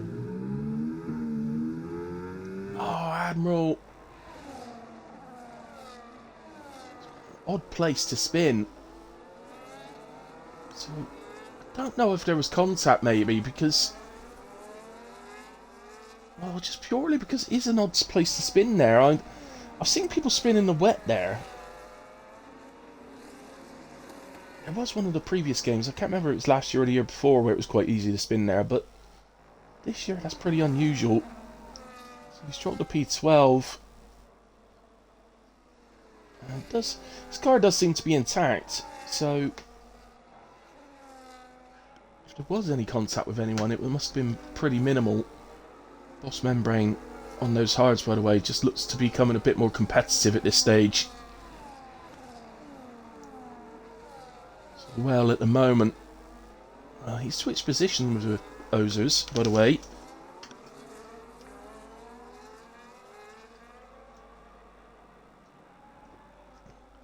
Yeah, potentially, Gaza Dorlin, you could be right. Hot tyres. Maybe taking the corner with overtake on could be another reason.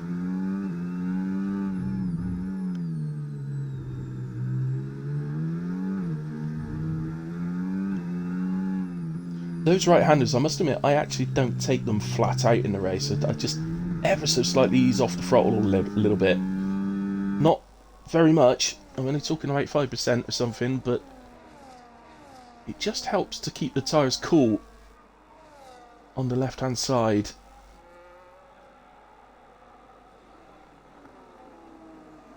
As into the pits comes Falcao. So Falcao's the first to act. It is quite early, the end of lap 9. I don't think he's got any issues getting the cars to the end from here. I think that's pretty easy. It's just, it can, if you pit too early, it can start to affect your pace towards the well, in the later laps. But I think the end of lap 10 will actually, so the end of the next lap, I think we'll see an influx of drivers heading to the pits. Gunnar is starting to just close the gap a bit, but he already has Steersy as the name who's behind him on track in those standings. So maybe that'll give him a little hurry up, although Chris has just pulled back away a little bit. Now, Ozers, is there anything you can do about Ryanair on the straight?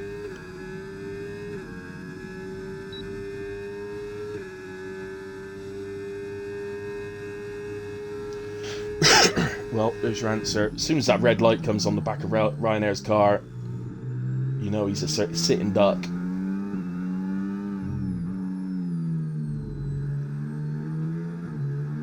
Going strongly at the moment, though. But it's interesting for the constructors. The RBs and the Ferraris, of course, are the ones fighting in the constructors at the moment most closely. And they're now, in this race, 4, 5, 6 and 7. So Hosers now, we'll have to see if we can actually pull away.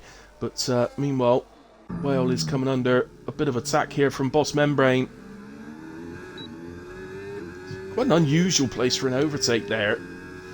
Boss Membrane into the final corner. Might have caught Whale by surprise a little bit. I would say more interestingly, neither Ferrari pitted. Oh, but look! Both RBs pitted!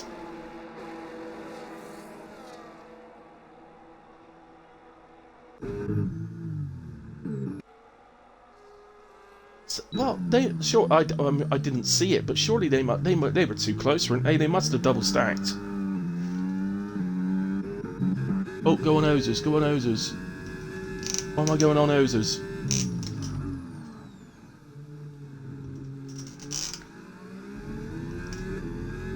I was saying, interestingly, neither Ferrari pitted. I'm just wondering if Whale wanted to pit, but because Boss Membrane came on the inside, he ended up having to go on for another lap.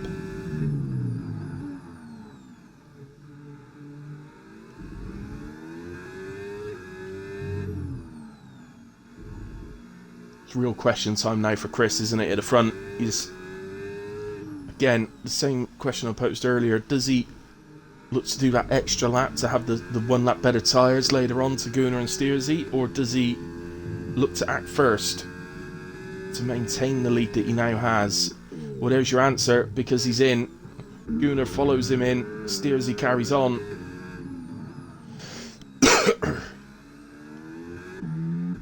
Clever that from Steersy.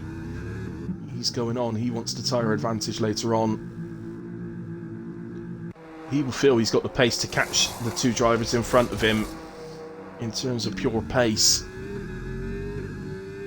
Watson going along quite nicely, by the way, having made the early stop off of Sauce. He's now up to P6. Yeah, look, the RBs must have double stacked, because Ryanair, well, he's nowhere near where he was after the pit stops. The car that's not the one directly in front of him, that's Admiral. He has pitted, but the car in front of that is Kev. He's not pitted yet. He's still on the mediums that he started the race on. Where do we have? We must have a battle somewhere. It's COTA. Here's Admiral trying to get past the Aston Martin of Kev. Should be a pretty basic overtake. I think Ryan might look to get through as well. Let's just look at this from Ryan's perspective. And there we have it. So Admiral goes through. Ryan follows through as well. Oh, Beastie goes through as well. I thought he was going to miss the corner then, I'll be honest. He looked like he was braking very, very late.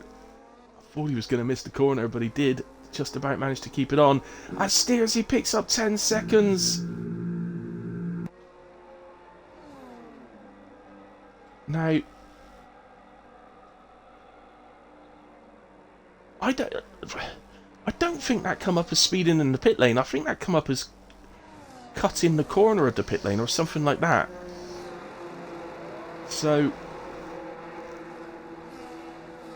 wow, okay. Well, it's going to be an interesting one.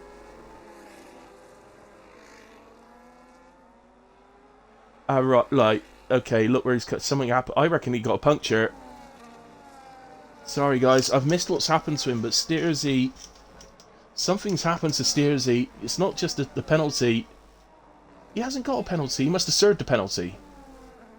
Okay, right, okay. That's why he's dropped down then. He didn't have a puncture. So he got a penalty, and I believe it's for cutting into the pit lane, which it then immediately served. So now he's got all the work to do again. Never seen a penalty served like that. Like immediately like that. Gunnar, by the way, has got past Chris for the lead, but it is Boss Membrane at the moment that leads the race. So these guys are the front two, really. Once Boss Membrane pits, they will be.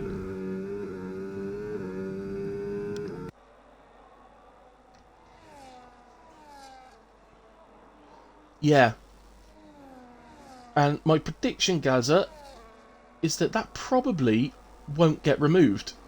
Now, I can't say that for certain. It's something he'd have to put into the stewards and let the stewards decide.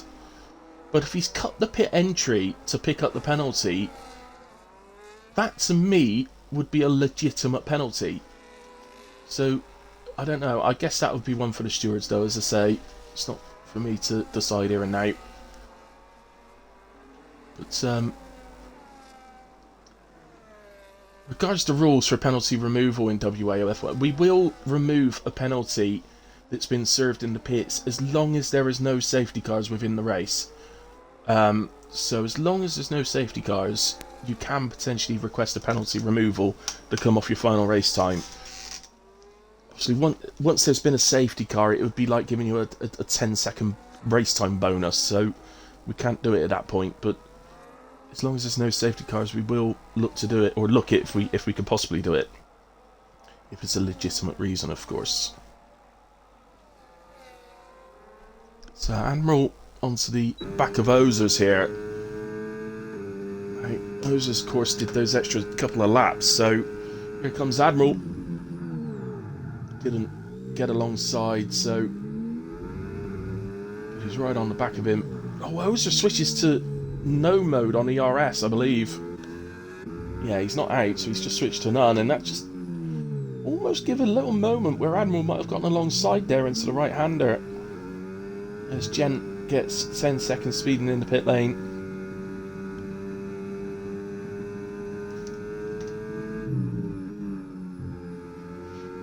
Oh yeah.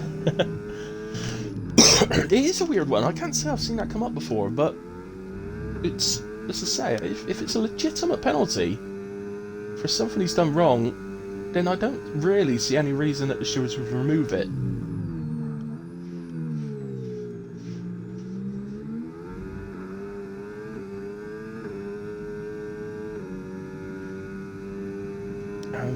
You know, it's given him the penalty, so I would assume that he did do it. We got a yellow flag there, but it disappeared as quick as it came up, so I've got absolutely no idea who that was for. It seemed to be in the little train that goes from Steersy to Whale.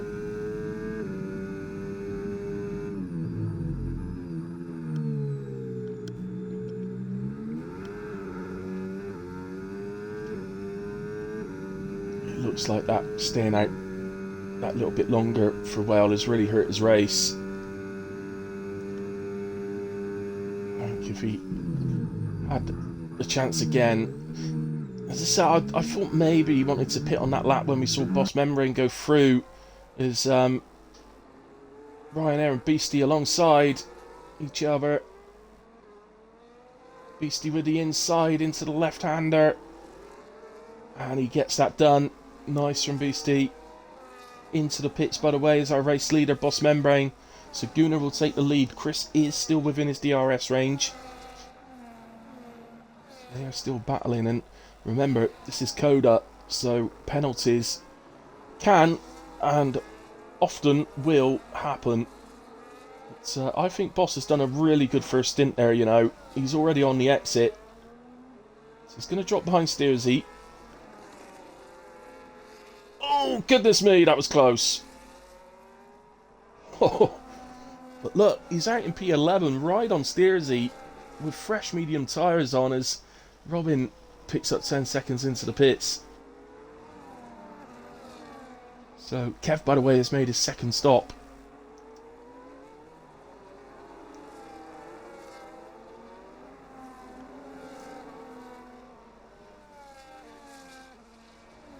So, where's our next battle coming from? Falcao and Watson are looking like it might be. Let's get the opportunity to do some on board.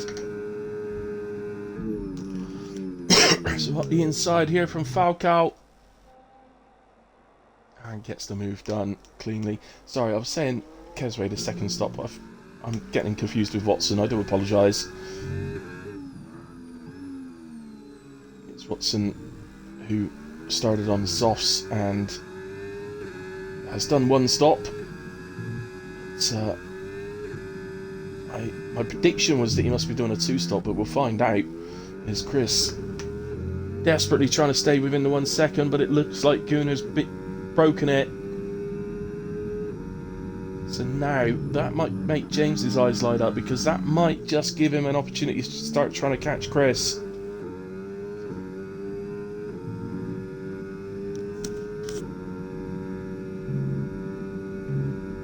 He dips his toes into the 1 second, then he's back out again. It's so close. See Gunnar's light flashing. He's running around in no ERS mode there, so that's just allowed Chris to nip back within the 1 second. And he does get DRS for the big straight. So that's an important part of this race. James actually seems to lose a little chunk of time there, so I don't know if he's had a little moment or something.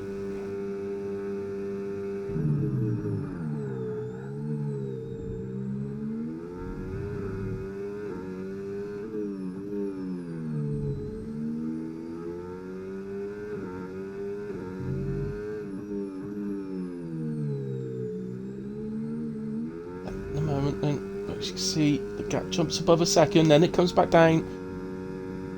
So tight between these two. Fabulous driving on the pair of them.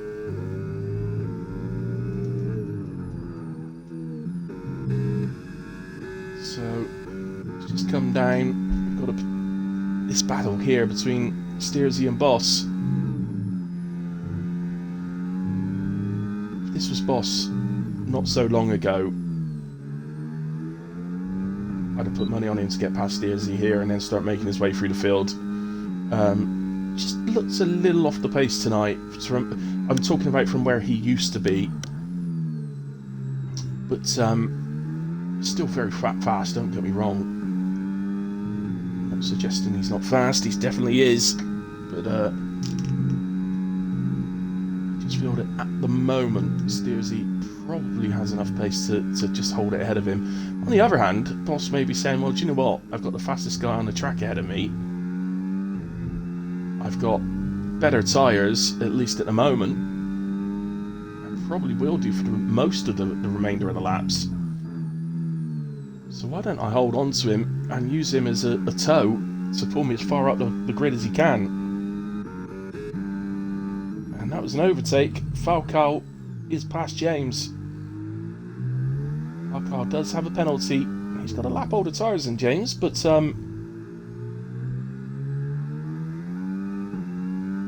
well, he showed in the sprint race in the wet conditions how fast he is, Falco. And he's showing it again here. So James has lost a lot of time to the leaders. He was under... If it wasn't so long ago, a couple of laps ago, he was under 5 seconds to the leaders. He's about 4.3, and he's now 8 seconds off of them. So, I know they're the leaders, and they're leading because they're fast, but it just indicates to me that James might have some sort of issue going on here.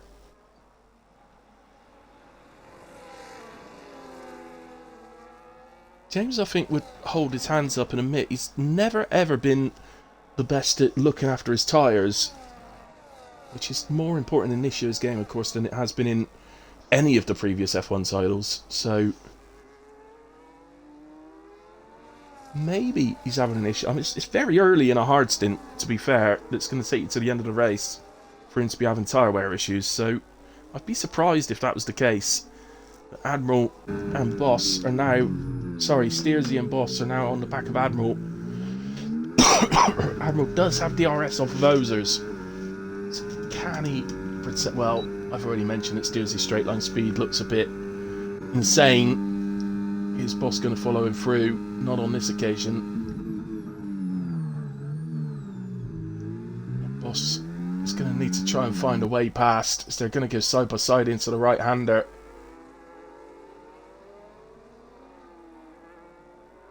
Little bit of a touch there, but it's not bad, and good racing. I think Boss will hold this now.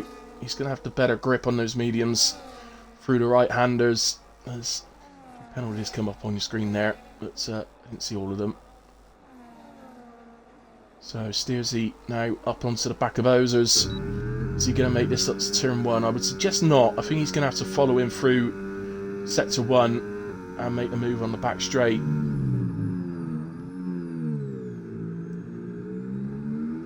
But I'm looking at the timings, and I don't... At this stage, I would not rule out Steersy getting back onto the podium.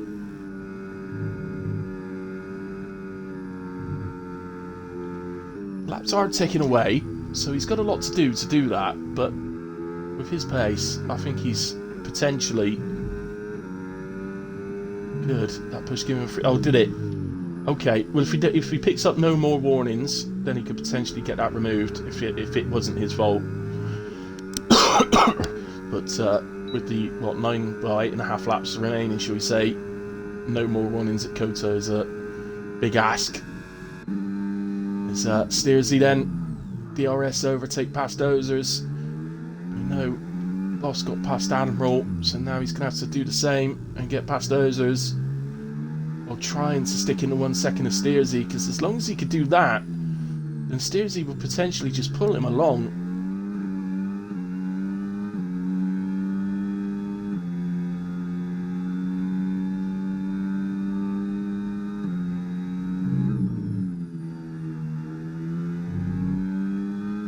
He seems to get a bit...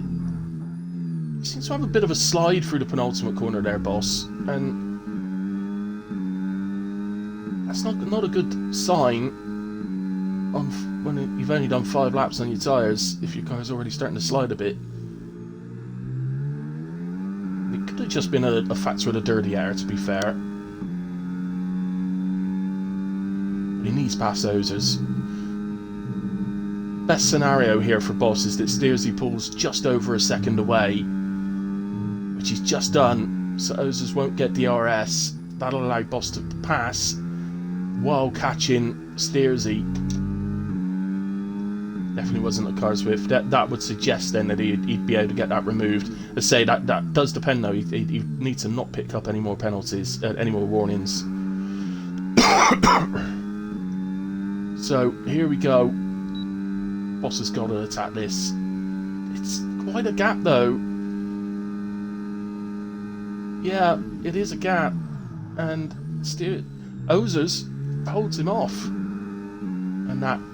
Oh, but seems to make a little bit of a mistake, which invites Boss to the inside, and now He launches it up the inside and makes the corner. Oh, we got a yellow flag. It's a McLaren. Which McLaren is it? It's Chris. Oh, it's Chris.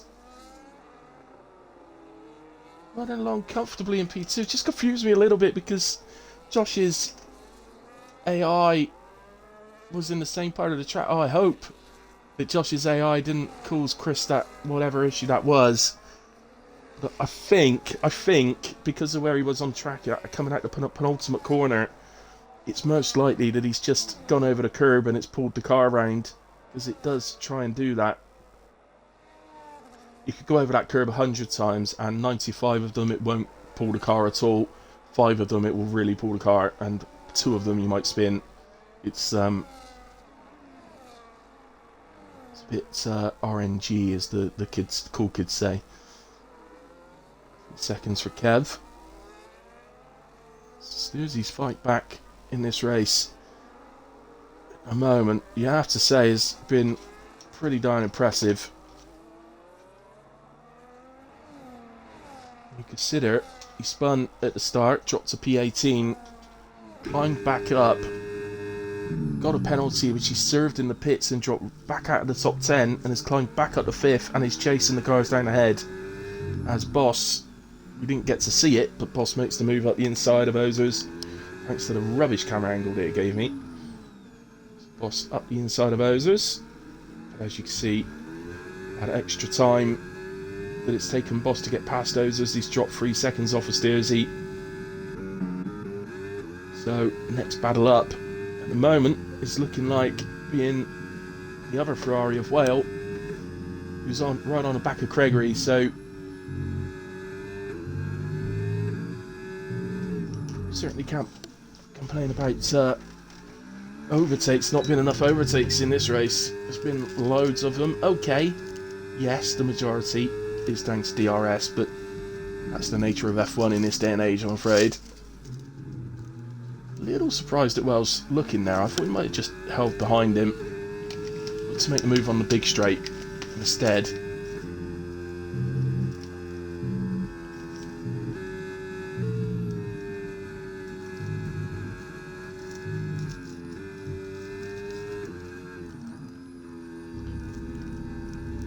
Oh, should think that got well a warning there. He might have escaped it if he came off the throttle enough and didn't gain an advantage. He may have got away with it.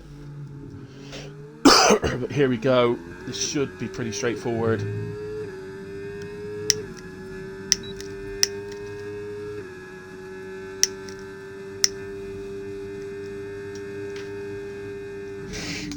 Should be the operative word, because it certainly wasn't. Oh, but he's still going! They're still alongside, or there's a bit of contact between the two. The angle we had, that contact looks a bit more on Whale than it did on Gregory, to be fair. But the move carried on. He gets past. I don't think there's any reason for him to give it back. So through goes Whale, but he will be under immediate attack back because Gregory will now get the DRS. As Steersy gets past James up into turn 1. Admiral getting back past Boss. So it looks at this point like Boss's tyres are starting to drop off.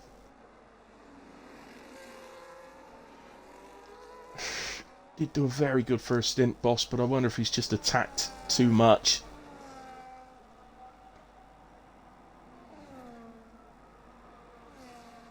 So Whale held Gregory off up to turn 1. But is he going to be able to do it? Never nice to see a McLaren. Oh, I forgot. Yeah, of course, your faves. It's my favourite team as well, although I have to say I have a massive passion for Ferrari as well. So I kind of supported both of them equally, I would say.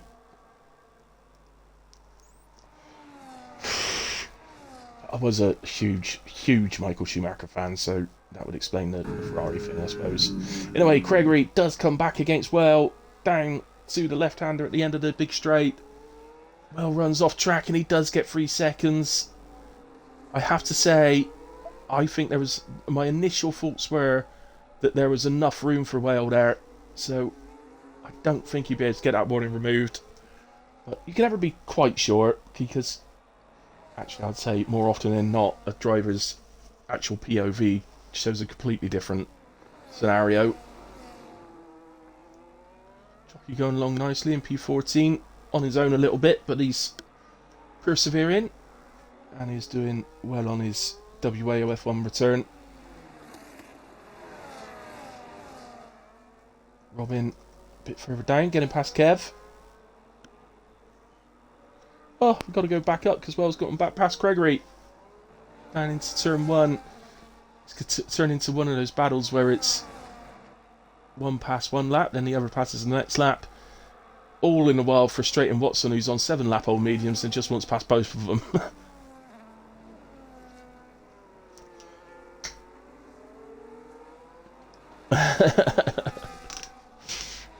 Aww. Still like my calves. I can't help it. I was a massive Schumacher fan. I'm bound to like Ferrari. I can't. I don't believe that any F1 fan dislikes Ferrari. I don't see how you possibly can. They're like the biggest history of the sport. This time Whale holds Gregory off down the long straight. So only Whale will really know if he has a legitimate case for getting that 3 seconds removed or not. So if he does feel that, you know, he knows what to do. Get the race director and put it into the stewards. And as I say, my initial thought, seeing it in real time, was that there was enough room, but his POV might show different. And also, bear in mind, as I always say this on comms, I only get to see it once. Stewards can look at it as many times as they want, so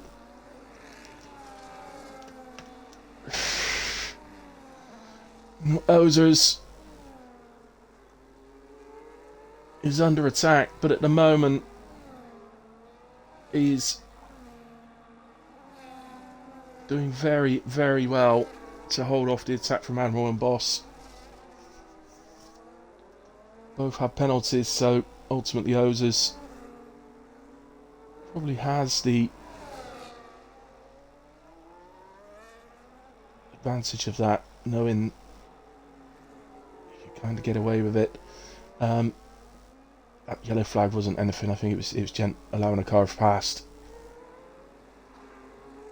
That yellow flag is something. That's a Haas, and that's Watson. He's round at the hairpin.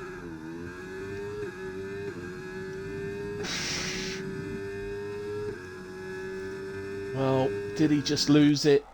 Getting on the power out of the hairpin. I can actually say the one and only esports race I've ever done, I did that exact thing. Got on the power at the hairpin and spun it.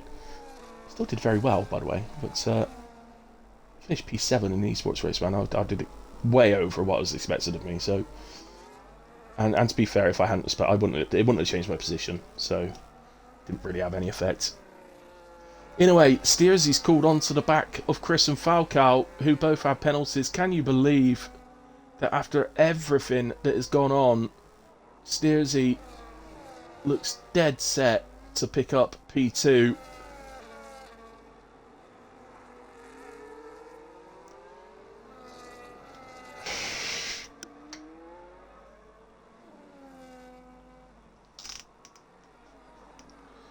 Now, if he can get past these two on track, he could potentially get that gap to within 10 seconds of Gunnar.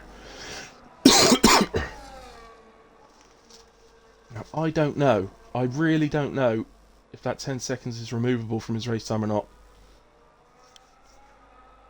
So the truth is, until the steward's decisions are made, if he submits it, of course,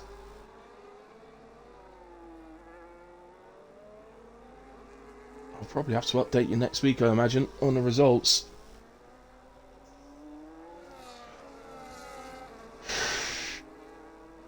Right at this moment in time, it doesn't matter because he's not within 10 seconds. but it's very close. As you can see, Falcao is 9.5 behind Gunnar. So all in all, Steersy is about 10.7 behind. That's a Salbert, and it was Barry.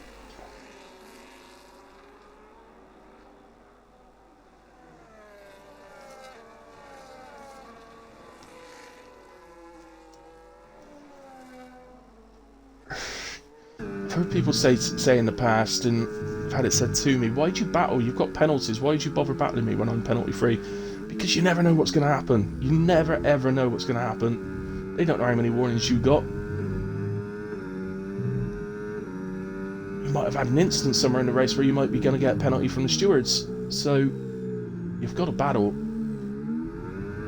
And besides, you should battle in a way, because that's what racing is about.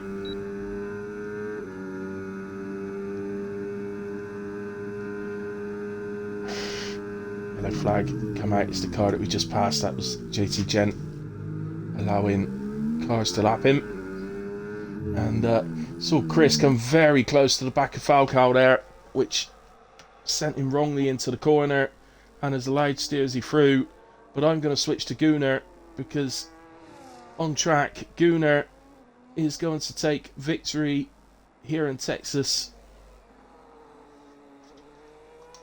Circuit of the Americas, it's victory for Gunnar. I would rush to the line, lads. Falcao is going to cross the line P2, but it's going to be Steersy who gets promoted into second. Falcao third, Chris in 4, James stays P5, Ozers will take 6, Admiral 7, Boss in 8, fantastic race from Boss, Beastie 9, another fantastic race, although Ryanair does actually jump him on penalties, so Ryanair up to 9th, Beastie 10th, Gregory up to 11th on penalties ahead of Whale. We will only find out after Stewards reports if Whale can get that removed. Chucky is going to come round to finish 13th on his return to WAOF1. Well done, Chucky. Good finish. Watson, who decided to pit after that spin at the hairpin, is going to come home in P14 and set fastest lap of the race with 1:34.161. Kev on his way to finish P15. I don't know what the penalties are, so will Robin jump in or not? Kev finishes P15. No, he doesn't. Robin. Oh, he had a 10-second Robin. Of course he did. So P16 for Robin. Barry P17. Josh, it was his AI P18, and JT Gent in P19. Well done, lads. Good race. Lots of battling for us to watch.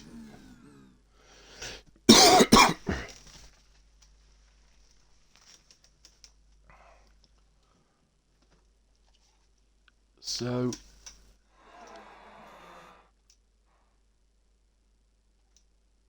skip all that. The gap on track between Gunnar and Steersy was 9.3 seconds. Gunnar slowed down when he was crossing the line. I just wonder if he might end up regretting that.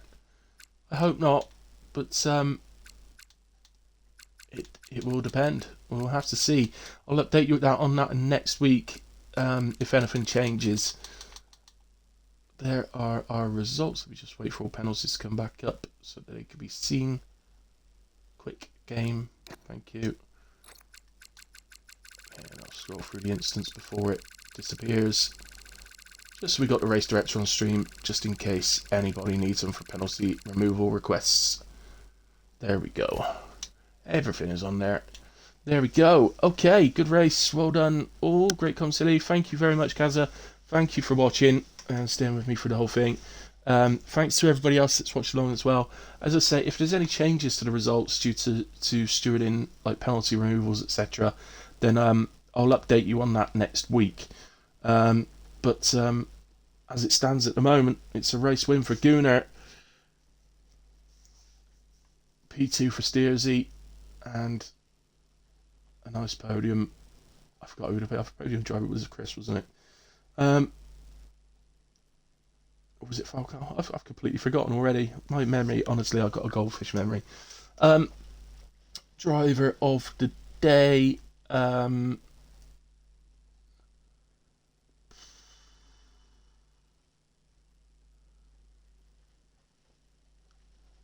I was just thinking, to be honest, it's between Gunnar and Steersy, but the fact is, Steersy did get a penalty, so that rules him out. So my driver of the day is going to Gunnar today.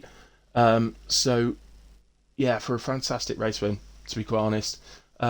Steersy may get that penalty removed, but I can't make the decision based on that. The fact is, he did get a penalty during the race, which he then served in the pits. So it's going to have to go to Gunnar. But I was extremely impressed with Steersy's fight back through the field twice to get back to a brilliant P2. So well done to him on that. But yeah, for me today, driver of the day, Gunnar, because that wasn't as easy a win as it actually looked to be at the end. Obviously, Chris had the spin in the penultimate corner about 2/3 of the way through the race, which meant that the final gap was a bit flattering. But so yeah, a very good, strong win from Gunnar. And on that note, I'm going to say thank you very much to all of you that watched along. Thank you to anyone who watched the stream back at a later point. I really appreciate it as always. Have a good rest of your evenings. Keep safe, and I will see you next week.